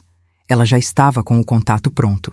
Rodrigo pegou o celular animado, fazendo planos como se eu estivesse prestes a desaparecer da história. A ironia é que quanto mais falavam, mais provas eu coletava. Porque eu tinha deixado o celular gravando. Cada palavra, cada intenção, cada detalhe, tudo registrado, era o tipo de evidência que Bermudes tinha pedido. Voluntária, espontânea, inquestionável. Antes de dormir, fechei a porta do meu quarto e desabei numa mistura de cansaço e alívio. Era doloroso mentir para o meu próprio filho, mais doloroso do que qualquer outra coisa que já vivi. Mas, ao mesmo tempo, era uma libertação. Pela primeira vez, eu estava no controle. E não por manipulação, mas por proteção. Eu me lembrei de Ernesto outra vez, da força dele, da firmeza com que enfrentava as situações mais difíceis. Senti como se ele estivesse comigo, dizendo: "Continue, ainda não acabou." E quando fechei os olhos, soube que a próxima etapa seria decisiva. Preparar o terreno para que, no momento certo, eles descobrissem que a casa já não era deles. E nunca seria. Era a hora da troca silenciosa das fechaduras. A madrugada seguinte chegou carregada de uma tensão diferente, como se a casa inteira soubesse que algo importante estava prestes a acontecer. Eu esperei que todos dormissem, escutando o silêncio crescer corredor adentro, até perceber que os passos de Rodrigo tinham parado e que Tatiana não mexia mais no celular. Quando senti que a casa finalmente repousava, peguei o telefone e liguei para o serralheiro que Bermudes havia indicado. Um homem discreto, profissional e, sobretudo, confiável. Ele chegou em menos de 20 minutos, sem fazer perguntas, como se estivesse acostumado a salvar pessoas que precisam agir no escuro. Nós conversamos pouco, apenas o necessário. Ele olhou para mim com um respeito silencioso, como quem entende que certas batalhas não são sobre força física, mas sobre coragem interna. Em menos de 1 hora, todas as fechaduras da casa tinham sido trocadas.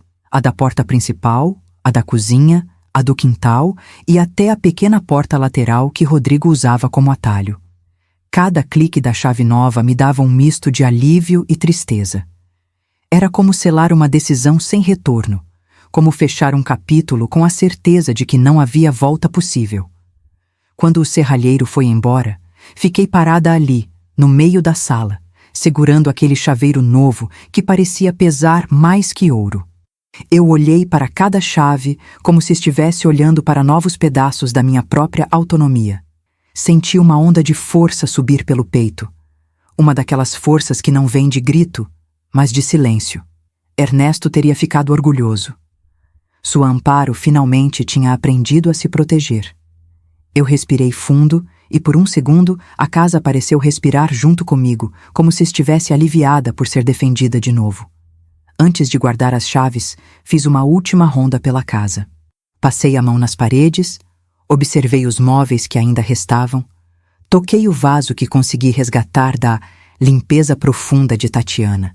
Era como se eu estivesse devolvendo àquele espaço uma parte de mim que tinha sido arrancada. E, apesar de saber que o confronto era inevitável, eu senti uma paz estranha. A paz que só existe quando a gente faz o que precisa ser feito, mesmo chorando por dentro. Porque a verdade é essa. Proteger-se dói, mas não se proteger custa a alma. Na manhã seguinte, quando Rodrigo tentou abrir a porta como fazia todos os dias, o rangido da chave travada ecoou pela casa. Eu ouvi lá do quarto. Primeiro veio um silêncio perplexo. Depois, os passos apressados. E então, a voz dele, irritada, chamando por Tatiana.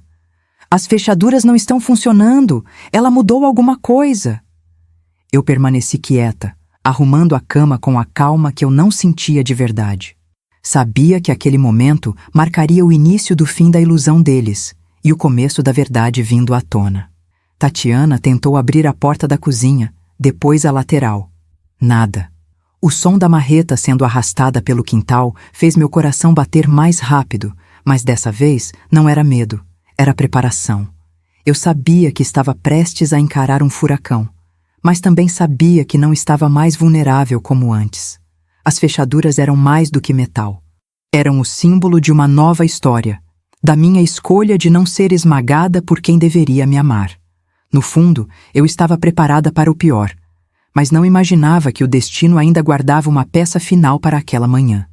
Porque quando a tempestade bateu na porta, quem abriu não fui eu, e sim o homem que mudaria o rumo daquela guerra, o licenciado Bermudes. O barulho recomeçou antes mesmo de o sol tocar as janelas. Eu estava na cozinha, preparando meu café devagar, como quem se prepara para uma batalha espiritual, quando ouvi Rodrigo esbravejar do lado de fora. Abre essa porta agora, mãe. Você não pode fazer isso. A voz dele não era mais a de um filho pedindo explicações. Era a de um homem frustrado porque o plano não estava saindo como esperado. Logo depois veio Tatiana, histérica, batendo com as mãos e chutando a madeira como se aquilo fosse dar algum poder a ela. O som era tão violento que os quadros tremeram na parede. Mas dentro de mim, curiosamente, havia silêncio. Eu respirei fundo, peguei minha xícara e caminhei até a sala. A cada passo, eu sentia uma força estranha me acompanhando. Não era arrogância, não era raiva. Era a certeza de que eu tinha armado meu terreno com sabedoria e que aquela manhã seria o divisor de águas que eu esperava. Quando cheguei à porta, Rodrigo já levantava a marreta pronto para golpear, como se a casa pertencesse a ele.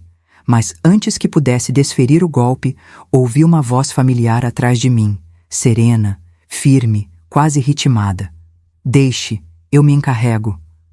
Quando virei, lá estava Bermudes entrando pela porta dos fundos, exatamente como planejamos. Ele caminhou com a calma de quem já conhece o desfecho antes mesmo de começar a conversa. A presença dele mudou o ar da casa. Era como se alguém tivesse aberto uma janela e deixado a justiça entrar. Ele fez um sinal para que eu me afastasse da porta e assumiu a posição, como um general silencioso. Rodrigo, ao perceber movimento do lado de dentro, bateu ainda mais forte. "Vocês não vão me impedir, eu tenho direito." A frase ficou pairando no ar, carregada de mentira. Bermudes, sem levantar a voz, girou a maçaneta e abriu a porta. O impacto foi imediato. Rodrigo congelou. A marreta escorregou dos dedos e caiu no chão com um estrondo seco. Tatiana, que estava logo atrás dele, empalideceu na mesma hora, como se tivesse visto um fantasma. Os dois ficaram tão surpresos que nem tiveram tempo de reajustar a expressão. A autoridade tranquila do licenciado era como um espelho que os obrigava a enxergar a própria vergonha. "Bom dia", ele disse, num tom tão educado que doeu mais do que qualquer grito. "Podemos conversar, sem mentiras." Eles entraram, desconfortáveis, tropeçando nas próprias justificativas. Tatiana tentava sorrir, mas o sorriso saía torto. Rodrigo mantinha os braços cruzados, fingindo firmeza, mas seus olhos não paravam quietos. Bermudes os conduziu até a mesa da sala, sentou-se com calma e fez um gesto para que eu me sentasse também, do meu lado da mesa, não do lado deles. Aquele simples detalhe já deixava claro quem estava de fato no controle. E pela primeira vez em muito tempo, eu me senti segura dentro da minha própria casa. O silêncio que se instaurou ali era quase palpável. Rodrigo respirava fundo, impaciente. Tatiana batia o pé no chão, inquieta. Eles achavam que estavam prestes a me convencer a assinar papéis falsos. Achavam que estavam perto da vitória. Achavam que aquela manhã seria o dia em que finalmente tomariam minha casa. E foi por isso mesmo que o desconforto deles era tão evidente. Eles pressentiam que algo estava fora do script, mas não sabiam ainda o que era, e isso os deixava vulneráveis. Eu observava tudo em silêncio. O rosto deles, a postura, a ansiedade. Observava como Rodrigo apertava o maxilar, como Tatiana mordia o lábio inferior, como ambos pareciam pequenos diante de uma verdade que ainda nem sabiam qual era. E naquele instante, eu entendi que aquele confronto não era sobre papéis, nem sobre gritos, nem sobre força física. Era sobre verdade. Era sobre justiça. Era sobre o momento exato em que mentiras secam sob a luz. E o que viria a seguir seria o golpe final que faria as máscaras deles finalmente cair. O silêncio na sala era tão denso que dava para ouvir o som do relógio marcando cada segundo. E cada segundo parecia provocado de propósito, como se o tempo mesmo estivesse esperando o momento exato de revelar a verdade. Rodrigo e Tatiana estavam sentados à minha frente, inquietos, revirando as mãos, trocando olhares que tentavam, sem sucesso, esconder a apreensão. Bermudes abriu a pasta devagar, com aquela calma que parece feita para desmontar defesas. Ele não precisou levantar a voz nem alterar o tom. Bastou um gesto. Antes de falarmos de qualquer documento, quero que todos escutem isto. Meu coração disparou, mas não de medo, e sim de coragem. Eu coloquei o celular sobre a mesa. Tatiana franziu o senho. Rodrigo se ajeitou na cadeira, e então apertei play. A gravação começou com o som suave do vento do pátio. Depois veio a voz de Tatiana, cristalina. A gente faz ela assinar a casa pro Rodrigo, depois coloca ela naquele asilo baratinho, 4 milhões de pesos garantidos. Rodrigo tentou interromper. Isso aí está fora de contexto. Mas Bermudes levantou a mão, pedindo silêncio. E a gravação continuou. Cada frase, cada risada, cada intenção cruel saía das caixas de som como uma faca cortando o ar. Tatiana empalideceu. Parecia perder o sangue do rosto com cada palavra que a própria boca pronunciava. Rodrigo tapou o rosto com as mãos, balançando a cabeça como se pudesse apagar o que estava ouvindo. "Isso não é legal! Vocês não podem gravar assim!" ela gritou, finalmente rompendo a postura. Mas Bermudes, ó Bermudes, Apenas respirou fundo e respondeu com a firmeza de quem já resolve esse tipo de caso há décadas. A senhora está enganada. A gravação é perfeitamente legal. Foi feita dentro da casa da proprietária. É prova válida e é devastadora. As máscaras começaram a cair de verdade. Tatiana levantou, começou a andar de um lado para o outro como uma leoa encurralada. Isso é manipulação, é perseguição, gritava como se a gritaria pudesse enganar alguém. Rodrigo, diferente dela, ficou em silêncio. Um silêncio pesado, vergonhoso, que denunciava mais do que qualquer palavra. Seus olhos se encheram de uma mistura de raiva, culpa e medo. Ele sabia que não tinha saída. Aquele silêncio dizia tudo. Ele participou, apoiou, planejou. E agora, precisava enfrentar a própria consciência. Talvez pela primeira vez em anos. Eu observava tudo com o coração apertado. Não por eles, mas pela memória do menino que Rodrigo foi um dia, pela mulher que eu tentei acolher como filha. Ver aquele desmoronar não me dava alegria, mas também não me dava tristeza. Era justiça, era necessário. Era o que finalmente definia as linhas verdadeiras da história. Eles tinham construído seu castelo de manipulação com tantas mentiras, tantos abusos silenciosos. E agora, com um simples clique, tudo estava ruindo diante dos próprios olhos. Bermudes, então, fez algo que mudou o clima da sala. Ele colocou uma folha na mesa e disse: "O que acabamos de ouvir configura crime. Crime de despojo, crime de fraude, crime de tentativa de extorsão. E as penalidades são sérias." Tatiana arregalou os olhos. Rodrigo engoliu seco. Eu senti meu corpo tremer, não de medo, mas de libertação. Era como se finalmente alguém estivesse enxergando, reconhecendo e nomeando o que eu vivi nos últimos meses. A gravação continuou por mais alguns segundos, até que a frase final ecoou pela sala. "A velha não aguenta."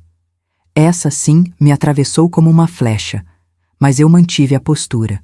Não desviei o olhar. Porque ali, diante de mim, estavam não só os responsáveis pelo plano, mas os responsáveis pela minha transformação. E eu não permitiria que me vissem frágil de novo. A gravação terminou. O silêncio voltou. Mas dessa vez, era outro tipo de silêncio. O silêncio da verdade que não pode mais ser escondida. O silêncio que antecede o golpe final. E foi exatamente isso que veio em seguida. O anúncio que mudaria tudo de vez. Quando a gravação terminou, Tatiana parecia um animal acuado, andando de um lado para o outro, tentando encontrar um buraco onde pudesse escapar da verdade. Rodrigo, por outro lado, afundou na cadeira como se finalmente tivesse entendido que o castelo de mentiras que ele ajudou a construir estava desmoronando. Mas eles ainda não sabiam o que estava por vir. Era como se a sala estivesse segurando o ar, esperando o golpe final, aquele que não deixaria margem para dúvidas, nem chance de manobra. Bermudes limpou a mesa com um movimento simples, puxou uma pasta grossa e a colocou entre nós. O som do couro batendo na madeira foi quase simbólico. Ele abriu devagar, tirando dali um conjunto de documentos com selos oficiais, assinaturas, carimbos. Rodrigo e Tatiana se inclinaram instintivamente para olhar, talvez achando que eram papéis da transferência que eles tanto esperavam. Mas quando leram o título da primeira página, os olhos deles congelaram. Fideicomisso irrevogável. Propriedade da senhora Amparo Ruiz. O choque foi imediato. Rodrigo franziu a testa sem entender. Tatiana levou a mão à boca, como se tentasse impedir um grito. Bermudes começou a explicar com a calma de quem sabe exatamente a força das palavras que carrega. Este documento registra, de forma irrevogável e definitiva, que esta casa pertence legalmente à senhora Amparo durante toda a sua vida. Em seguida, passa para os netos Valéria e Santiago. Não pode ser vendida, transferida, usada como garantia ou manipulada por terceiros. A expressão de Tatiana mudou do susto para o desespero. Mas isso não é possível. Ela ia passar a casa para o Rodrigo. Ela disse, ela concordou. O tom dela era quase infantil, como quem esperneia porque o brinquedo foi tirado. Rodrigo olhou para mim com um misto de raiva e surpresa, como se finalmente percebesse que subestimou a própria mãe. Eu segurei o olhar dele, não com arrogância, mas com a firmeza silenciosa que só nasce depois de muita dor. A firmeza de quem renasceu das próprias ruínas. Bermudes continuou, agora com um tom mais jurídico, objetivo e irrefutável. Este fideicomisso está registrado e selado em cartório. É válido, legal e inquebrável. Nem mesmo ela pode alterá-lo sozinha. A casa, neste momento, está completamente protegida contra qualquer tentativa de despojo. Qualquer. O silêncio que se seguiu parecia um muro entre nós. Rodrigo olhou para o chão, depois para mim, depois para ele mesmo, como se estivesse procurando uma explicação dentro da própria consciência. Tatiana, completamente sem chão, tentou atacar o que pudesse. Isso é manipulação! Ela não entende nada dessas coisas. Alguém deve ter enganado ela. Era curioso ouvi-la dizer isso. Justamente ela, que baseou cada passo do plano em manipular minha confiança. Bermudes sequer perdeu a postura. A senhora está enganada. Sua sogra está plenamente consciente e, diferentemente de certas pessoas nesta sala, ela agiu dentro da lei.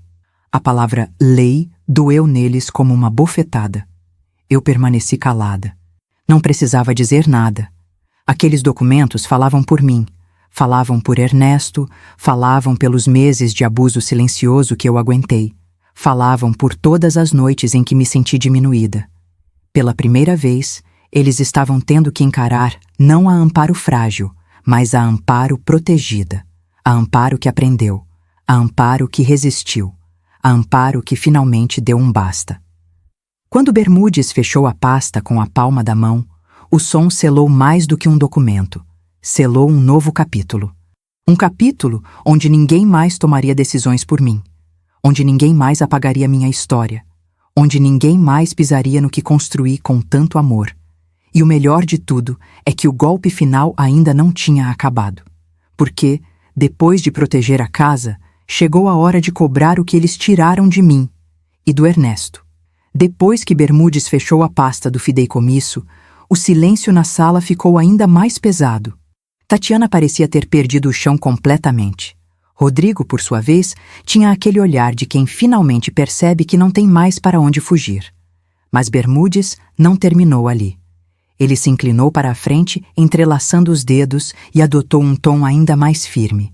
Um tom que não deixava espaço para interpretação ou desculpas. Agora vamos tratar das pendências financeiras, ele disse. Tatiana arregalou os olhos. Rodrigo endireitou a postura como se instintivamente esperasse um golpe, e ele veio. Temos aqui comprovantes de transferência, recibos e prints de conversas que mostram que a senhora Amparo entregou ao casal a quantia de 120 mil pesos. Essa quantia foi solicitada sob falso pretexto de doença grave. Isso configura fraude. A palavra caiu pesada no ar. Fraude. Um crime, não um mal-entendido. Tatiana abriu a boca para protestar, mas Bermudes levantou a mão com a calma de quem já está acostumado a desmontar farsas. Antes que a senhora diga qualquer coisa, temos gravações que comprovam a intenção. Se necessário, posso enviá-las diretamente ao Ministério Público. Rodrigo engoliu seco. Tatiana ficou muda. O medo que surgiu no rosto dela não era medo de arrependimento, era medo de consequência. Era medo de ver o jogo virar. Então veio o segundo golpe. Além disso, continuou Bermudes, a vagila de porcelana da família foi vendida sem permissão da proprietária. Temos fotos do conjunto, testemunhas da venda e até prints do anúncio online. Tatiana começou a tremer. A postura arrogante que ela sempre carregava evaporou. Isso caracteriza roubo agravado, já que houve intenção de lucro com objeto de valor afetivo e patrimonial. Eu permaneci calada, mas por dentro senti algo parecido com justiça respirando perto de mim, pela primeira vez em muito tempo. Rodrigo tentou argumentar, mas só conseguiu balbuciar. Nós estávamos precisando. Bermudes não deixou passar. Necessidade financeira não justifica enganar, nem roubar, nem manipular uma senhora dentro da própria casa. O olhar dele cortou o ar. Era como se estivesse falando por mim, como se estivesse defendendo todas as vezes em que eu fui diminuída, ignorada, usada, humilhada. Tatiana finalmente explodiu, a voz esganiçada. Isso é ridículo, é só dinheiro. Ela tem mais, ela não está passando fome. Mas Bermudes se virou para ela com uma frieza perfeita. A questão não é o valor, senhora. A questão é o crime. E tudo está documentado. Mas a senhora terá uma única chance de resolver isto de forma civil e não criminal. Ele então colocou 2 propostas claras sobre a mesa. Opção 1. Tatiana devolve imediatamente os 120 mil pesos e responde civilmente pelo valor da vagila. Opção 2. Eu autorizo Bermudes a levar tudo à procuradoria, abrindo um processo formal de fraude e roubo. Tatiana ficou lívida. Rodrigo abaixou a cabeça como um menino repreendido. E ali, naquele instante, eu percebi que algo dentro deles finalmente tinha entendido que não estavam lidando mais com a Amparo submissa. Estavam lidando com a Amparo consciente, a Amparo protegida, a Amparo que decidiu se levantar. O silêncio que se seguiu não foi de inocência, foi de derrota. Mas ainda faltava a parte mais dolorosa, porque depois da cobrança financeira, viria o corte definitivo, e nada disso seria fácil. O momento seguinte foi talvez o mais silencioso de toda aquela manhã, e o mais doloroso. Depois que Bermudes apresentou as opções legais, Rodrigo e Tatiana ficaram ali, imóveis, como se o chão tivesse desaparecido sob os pés deles. Nenhuma defesa, nenhum argumento, nenhuma desculpa convincente. Era como se, pela primeira vez, eles tivessem percebido a dimensão real do que estavam fazendo, e que não havia retorno possível daquele tipo de traição. E foi nesse silêncio devastado que eu me levantei da cadeira. Senti minhas pernas pesadas, mas firmes. Olhei para os dois, não como mãe, não como sogra, mas como mulher que finalmente entendeu o próprio valor. Minha voz saiu baixa, mas tão segura que até eu me surpreendi. Vocês têm 48 horas para deixar minha casa. Rodrigo levantou a cabeça bruscamente, os olhos arregalados. Tatiana abriu a boca, mas nenhuma palavra saiu. Eu continuei, sem tremer. Podem levar apenas seus objetos pessoais, nada mais. Nada nesta casa pertence a vocês. Tatiana explodiu. Você não pode fazer isso. A gente não tem para onde ir. Você é cruel, Amparo. Ela gritava, mas sua voz não tinha mais o poder que antes tinha sobre mim. Era um som vazio, desesperado, quase infantil. Rodrigo tentou intervir. Mãe, espera, por favor. Eu errei, eu sei, mas a gente pode conversar, a gente pode resolver. Ele se aproximou e por um momento eu senti o peito apertar, a memória do meu menino, do meu filho pequeno, quase querendo me puxar para trás. Mas a dor que ele me causou estava ali também, viva, pulsando, lembrando que amor não é desculpa para aceitar crueldade. Respirei fundo e dei o golpe final. Rodrigo, você já não é meu filho. A frase saiu firme, doce e amarga ao mesmo tempo, como um remédio que cura e fere. Rodrigo recuou um passo, como se tivesse levado um tapa invisível. Não porque eu deixei de amar você, continuei, sentindo meu coração apertar, mas porque você deixou de ser filho quando planejou minha destruição. Tatiana tentou puxá-lo pelo braço, mas ele não se mexeu. Ficou olhando para mim com os olhos marejados, como se só naquele instante tivesse entendido a gravidade de tudo. Bermudes permaneceu ao meu lado, como uma espécie de guardião silencioso. Ele confirmou. A decisão da senhora é respaldada pela lei. Qualquer tentativa de permanecer aqui será configurada como invasão de domicílio. Tatiana, vendo que não tinha mais saída, começou a juntar as coisas dela às pressas. Rodrigo permaneceu parado por alguns segundos, perdido dentro do próprio abismo. Depois, com a voz falha, disse: Mãe, por favor. Mas eu apenas desviei o olhar. Não havia mais nada a dizer. O elo que um dia nos uniu estava corroído demais, quebrado demais, irreconhecível demais. Eles recolheram algumas roupas, documentos, objetos pessoais. Tatiana saiu primeiro, resmungando insultos baixinho, mas sem força, como se a própria derrota tivesse drenado sua energia. Rodrigo demorou mais, arrastando os pés, como alguém que caminha em direção ao próprio castigo.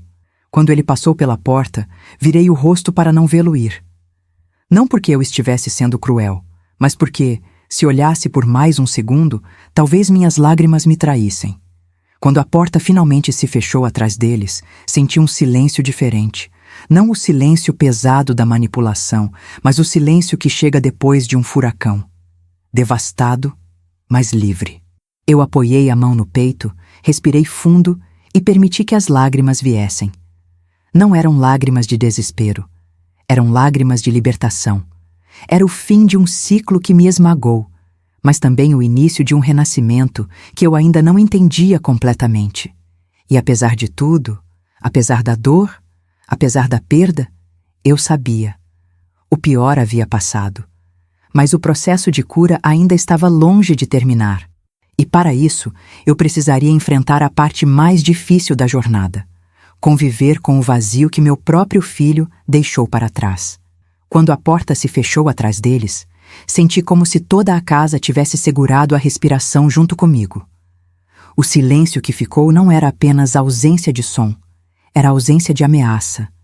Era como se, pela primeira vez em muitos meses, eu pudesse me ouvir pensar sem medo. Mesmo assim que me sentei na poltrona, a poltrona que sobreviveu às mudanças de Tatiana, minhas pernas fraquejaram. A dor chegou inteira, sem pedir licença, atravessando meu peito como um corte profundo. Dói admitir que o próprio filho planejou arrancar de você não só sua casa, mas sua dignidade. Chorei. Chorei de um jeito que não chorava desde que Ernesto se foi. Chorei por mim, pela mulher que eu fui, pela mulher que permitiu tanto, pela mãe que acreditou em cada palavra, em cada abraço falso, em cada promessa vazia. Chorei porque, naquele instante, o peso de tudo caiu de uma vez, e não havia ninguém para dividir comigo. Rodrigo tinha sido meu menino, meu pequeno, meu orgulho, e agora era também minha maior ferida. E não existe manual para lidar com uma decepção que nasce dentro da própria casa. Mas enquanto as lágrimas caíam, algo inesperado aconteceu. Eu não senti arrependimento. A dor estava ali, viva, latejante, sim, mas arrependimento, não. Porque pela primeira vez em muito tempo, eu tinha escolhido a mim. Tinha escolhido minha paz, minha integridade, minha vida. Era uma dor limpa, não aquela dor suja que vem da humilhação. Era uma dor que cura, não que destrói. E isso fez toda a diferença. Eu podia sentir que, mesmo machucada, eu estava inteira. Quando finalmente consegui me levantar, fui até o quarto e sentei na beira da cama. O sol começava a entrar pela janela, iluminando o quarto de um jeito que parecia quase simbólico. Passei a mão sobre a colcha que eu mesma bordei e lembrei de Ernesto. Lembrei da força que ele sempre viu em mim, mesmo quando eu insistia em me encolher. E naquele silêncio iluminado, eu senti como se ele estivesse ali. Não para me consolar, mas para me aplaudir. Não pelo corte, mas pela coragem. É isso mesmo, Amparo, eu imaginei ele dizendo. Você não nasceu para ser vítima. Mais tarde, Rodrigo voltou sozinho. Bateu na porta com delicadeza, nada a ver com a violência da manhã anterior. Ajoelhou-se diante de mim, implorou perdão, chorou como um menino. E apesar de meu coração querer correr até ele, abraçá-lo, apagar tudo, eu permaneci firme, porque perdão sem responsabilidade vira permissão. E eu não podia mais permitir. Eu disse que não tinha ódio, mas que precisava de distância, que precisava cuidar de mim, que precisava reconstruir a mulher que eles quase destruíram. Ele chorou mais, mas eu não cedi. Foi uma das coisas mais difíceis que eu já fiz. Quando ele se levantou e saiu, fechando a porta devagar, senti um vazio enorme dentro do peito. Era estranho, como se a casa inteira estivesse respirando outro ar. Mas, pela primeira vez, aquele vazio não me engoliu. Pelo contrário, me deu espaço. Espaço para existir, para recuperar minha voz, para reconstruir o que foi arrancado aos poucos. Era como se eu estivesse finalmente voltando para dentro de mim, depois de meses perdida. E ali, sozinha naquela sala silenciosa, entendi uma verdade que antes me assustava, mas agora me libertava. Às vezes, perder alguém é a única maneira de não perder a si mesma. No dia seguinte, a campainha tocou com aquele som suave que sempre me deu paz, mas dessa vez trouxe junto um aperto no peito. Quando abri a porta, encontrei Valeria e Santiago ali, com mochilas nas costas e olhos marejados. Eles não sabiam de todos os detalhes, claro, mas já tinham entendido que algo grave tinha acontecido. Valeria, sempre mais sensível, correu para me abraçar com força, como se quisesse me proteger de alguma coisa. Santiago ficou parado, olhando para mim, como quem tenta ler no rosto da gente aquilo que as palavras ainda não conseguem explicar. Levei os dois para dentro e preparei chocolate quente, como fazia desde que eram pequenos. O cheiro doce tomou a cozinha e, pela primeira vez em semanas, senti um respiro de normalidade. Sentados à mesa, eles perguntaram o que estava acontecendo. Eu respirei fundo e disse: às vezes, precisamos tomar decisões que doem, mas que são necessárias. Não falei mal de Rodrigo nem de Tatiana. Não contei detalhes. Mas deixei claro que a casa continuaria sendo deles no futuro, e isso fez os olhos de Valeria brilharem. Era como se eu estivesse oferecendo a eles algo além de paredes e telhados, algo que Tatiana nunca conseguiria tocar. Herança emocional. Os dois ficaram comigo por algumas horas. Valeria me ajudou a dobrar roupas, Santiago organizou umas caixas esquecidas, como se quisessem, de algum jeito, participar da reconstrução da minha rotina. Quando chegou a hora de ir, senti aquela velhíssima dor de despedida apertar o peito. Rodrigo estava do lado de fora, esperando. Ele não entrou, não pediu para entrar. Ficou ali, em silêncio, com os olhos vermelhos e o rosto abatido. Quando as crianças saíram, ele se aproximou devagar, tirou a carteira e me entregou um envelope. Mãe, é parte do dinheiro. Eu prometo que pago o resto em 30 dias. Eu peguei o envelope sem dizer nada. Não por frieza, mas porque minha voz estava escondida atrás das emoções todas. Rodrigo parecia menor, mais frágil do que eu já tinha visto, mas ainda assim eu sabia que não podia abrir brecha. Ele respirou fundo, como quem carrega um peso que finalmente entende ser consequência dos próprios atos. Eu sinto muito, mãe, ele disse com a voz trêmula. Eu apenas assenti, sem dar passos à frente, mas também sem recuar. Era um limite novo, um limite necessário. Quando eles foram embora e o portão se fechou, a casa ficou estranhamente silenciosa. Mas, dessa vez, não era um silêncio que machucava, era um silêncio que curava. Caminhei até a sala e olhei ao redor, percebendo que, mesmo despida de tantos objetos, a casa ainda tinha alma, e que eu, finalmente, estava voltando a ocupá-la. Era como se o espaço me acolhesse de volta, como se dissesse: agora é a sua vez de viver. Sentei na poltrona e deixei o corpo relaxar, sentindo uma mistura de cansaço, alívio e esperança. Era o primeiro dia da minha nova vida. Ainda havia dor, claro. Ainda havia cicatrizes abertas. Ainda havia perguntas sem resposta. Mas pela primeira vez, aquela dor não era destrutiva. Era uma dor que construía. Uma dor que libertava. Uma dor que abria caminho para o que viria a seguir. E eu mal sabia que nos meses seguintes, aquela casa, que quase me tomaram, se tornaria o cenário da reconstrução mais bonita da minha vida. Os dias que se seguiram foram silenciosos, mas de um silêncio bom, quase terapêutico. A casa finalmente parecia respirar comigo, não contra mim. Era estranho caminhar pelos cômodos e perceber o vazio deixado pelos móveis que Tatiana levou ou destruiu, mas ao mesmo tempo, esse vazio trazia leveza. Era como uma tela em branco esperando novas cores. Eu mesma, minha vida, minha história. Comecei devagar, sem pressa, porque entendi que reconstrução não combina com urgência. Ela combina com cuidado. No primeiro sábado, decidi repintar as paredes. Escolhi um tom pêssego suave, uma cor que sempre me lembrou amanhecer. Com o rolo na mão e a janela aberta, senti o cheiro fresco da tinta preencher a casa inteira. Era quase simbólico, como se a cada passada eu apagasse um pouco das sombras que se formaram ali nos últimos meses. Ao ver a nova cor tomando forma, uma emoção subiu pelo meu peito. Eu estava devolvendo vida ao que tentaram transformar em ruína, e estava fazendo isso com minhas próprias mãos. Depois vieram as cortinas. Cortei, costurei, pendurei. O barulho da máquina de costura, aquele tec-tec que sempre me acalmou, voltou a preencher o ambiente. Era uma música familiar, como se Ernesto estivesse ali, batendo o pé de leve no chão enquanto me assistia a trabalhar.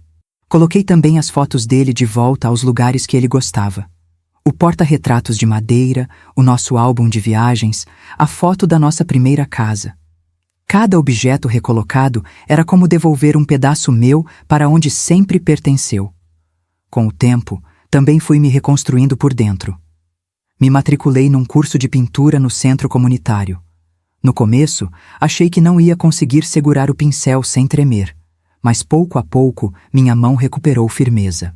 Fiz amigas novas, mulheres da minha idade, cada uma com sua história quebrada e remendada. A cada conversa, percebia que a vida é generosa com quem decide recomeçar. Tinha dias em que eu saía da aula com manchas de tinta nas mãos e um sorriso que eu nem lembrava mais como era usar. A casa também começou a receber visitas. A Consuelo trouxe bolos, as vizinhas vieram olhar a pintura nova, até Valéria passava de vez em quando depois da escola para me contar sobre o dia. E ao contrário de antes, eu não tentava parecer forte. Eu não fingia nada. Eu existia. Eu respirava. Eu ocupava meu espaço.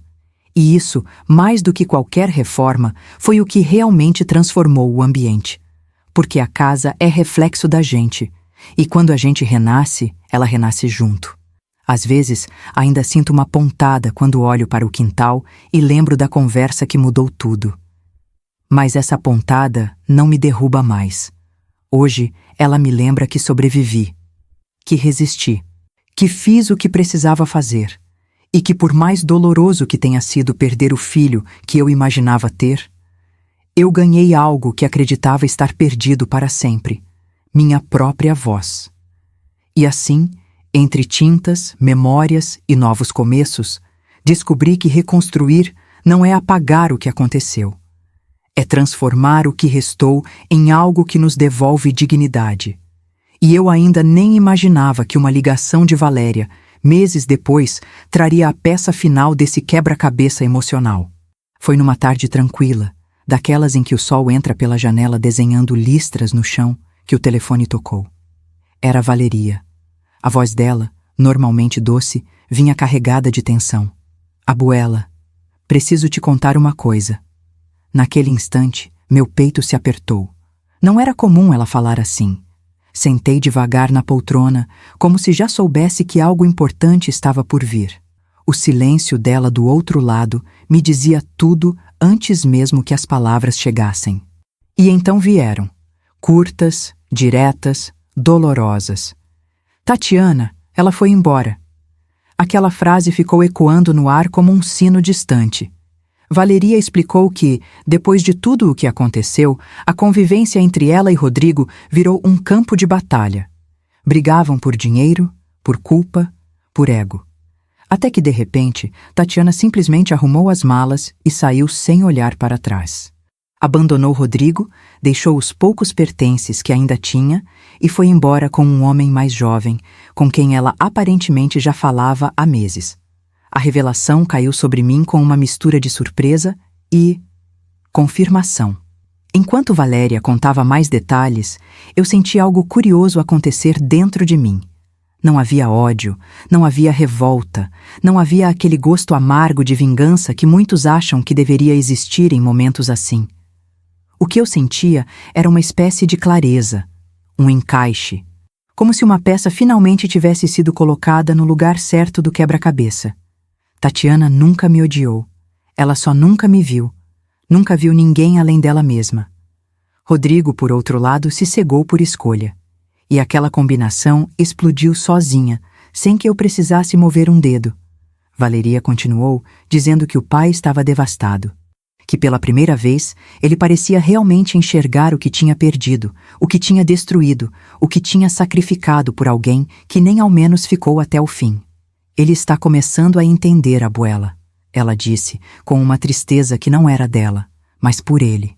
Eu fechei os olhos e respirei fundo. Não por satisfação, mas por alívio. Porque no fundo, eu sempre temi que Rodrigo ficasse preso na teia de Tatiana para sempre. Agora, pelo menos, ele tinha a chance de se reencontrar. Contei a Valéria que eu não sentia raiva, que a vida, às vezes, tem um jeito estranho de devolver equilíbrio às coisas, que algumas quedas não são castigos, mas caminhos forçados para acordar quem estava dormindo há muito tempo. Ela ficou em silêncio por alguns segundos, e então disse algo que encheu meu coração de uma ternura profunda. Abuela, você é muito mais forte do que imagina. Eu sorri. Não porque me achasse forte, mas porque percebi que, de alguma forma, a dor que eu vivi tinha ensinado a ela uma lição que nenhuma escola ensina: dignidade. Quando desliguei o telefone, fiquei olhando para a parede recém-pintada. O sol batia ali, iluminando a cor pêssego, e por um momento senti Ernesto ao meu lado, como se ele estivesse admirando o que eu tinha reconstruído. Não só a parede, mas a mim. E naquele instante, percebi que não havia nada mais que eu pudesse ter feito. Nenhum passo diferente, nenhuma escolha mais suave. A vida tinha se encarregado de mostrar para Rodrigo quem Tatiana realmente era. E isso não era minha vitória, era apenas a verdade vindo à tona no seu próprio tempo. E com essa peça final revelada, algo dentro de mim se encerrou. Um capítulo inteiro se fechou sem barulho, sem drama, sem explicação. Apenas fechou. Agora faltava olhar para frente e transformar tudo isso em algo maior do que a dor. Com o passar das semanas, percebi que a casa tinha ficado mais silenciosa, sim, mas não era o silêncio pesado de antes. Era um silêncio que me respeitava, que me devolvia espaço, que me lembrava todos os dias que eu sobrevivia ao que tentaram fazer comigo. Comecei a caminhar pelos cômodos com outra postura, ombros menos caídos, passos mais firmes, olhar mais desperto. E cada passo que eu dava dentro da minha própria casa era uma confirmação. Dignidade não se perde de uma vez só. Ela é corroída aos poucos. E recuperá-la também é um processo lento, profundo, quase espiritual.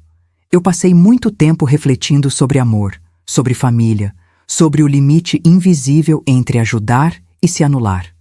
Entendi, finalmente, que amor sem respeito vira prisão, que bondade sem limite vira convite para abuso, que convencer-se de que família é família pode ser o caminho mais rápido para você desaparecer dentro da própria casa. Eu fiz isso por anos e paguei caro. Mas ao olhar para o espelho agora, vejo uma mulher que aprendeu a diferença entre ser boa e ser ingênua, entre acolher e permitir, entre amar e se sacrificar até não sobrar nada. Também aprendi que o perdão não é desculpa para a reconciliação, e que cortar alguém da vida não significa falta de amor. Significa proteção, significa maturidade, significa coragem. Rodrigo sempre será meu filho, mas isso não dá a ele o direito de destruir minha paz. A maternidade não é uma sentença de submissão eterna, como muitas mulheres acreditam. E eu precisei chegar ao fundo do poço emocional para compreender que, se eu não me protegesse, ninguém faria isso por mim. Voltei a cultivar meu jardim, aquele mesmo que Ernesto amava. Enquanto regava as plantas, percebia como a natureza entende a vida melhor do que a gente. Algumas folhas precisam cair para que outras cresçam. Algumas raízes precisam ser cortadas para que a árvore não morra. E algumas flores só surgem depois de longos períodos de escuridão. Eu era uma dessas flores. E por mais estranho que pareça, a dor foi o solo onde eu finalmente aprendi a florescer. Hoje, quando olho para minha casa, para as paredes repintadas, para as fotos de Ernesto recolocadas em seus lugares, para as cortinas novas que eu mesma costurei, vejo mais do que objetos. Vejo a prova de que sobrevivência não é só continuar viva. É recuperar o que te pertence, inclusive a si mesma. e percebo, com uma clareza tranquila, que a verdadeira riqueza que eu tenho não são bens, nem terrenos, nem móveis. É a dignidade, é a paz, é a consciência de que posso envelhecer em segurança, sabendo que não devo nada a ninguém que tentou me destruir. E se tem algo que essa história me ensinou, algo que eu guardo como ouro no peito, é que nunca é tarde para recomeçar. Nunca é tarde para dizer chega. Nunca é tarde para levantar a cabeça. Nem aos 68 anos, nem aos 80, nem nunca. A vida pode até tentar te arrancar da própria casa, mas se você ainda tem voz, você ainda tem escolha. E eu escolhi viver. Escolhi renascer. Escolhi me respeitar. Eu olho para trás e vejo uma estrada cheia de dores que eu jamais teria escolhido viver, mas também cheia de forças que eu jamais teria descoberto sem elas. A verdade é que a vida nos testa nos lugares mais sensíveis, dentro de casa, dentro do peito, dentro da nossa identidade. E muitas vezes, a última pessoa que aprendemos a proteger é justamente aquela que mais precisa de cuidado, nós mesmos. Mas você sabe o que essa história me ensinou? Que todo ser humano carrega um limite. E quando esse limite é ultrapassado, nasce uma versão nossa que nem nós imaginávamos que existia. Uma versão mais firme, mais consciente, mais inteira. Uma versão que não aceita migalhas de carinho, nem ameaças disfarçadas de amor. Uma versão que entende que dignidade vale mais que qualquer laço de sangue. E agora eu deixo algumas perguntas para você refletir. Até onde você tem deixado as pessoas irem? Onde termina o amor e começa o abuso? Quantas vezes você se diminuiu só para caber no espaço que outra pessoa empurrou para você? E principalmente, quando foi a última vez que você escolheu a si mesmo? Se a minha história te tocou, te despertou ou te fez enxergar algo importante, então não deixe isso morrer aqui. Continue caminhando comigo. Continue ouvindo histórias que te fortalecem, que te abraçam, que te lembram do seu valor. Inscreva-se no canal, ative as notificações e acompanhe cada novo capítulo que pode transformar seu olhar sobre a vida. Aqui, você nunca vai caminhar sozinho.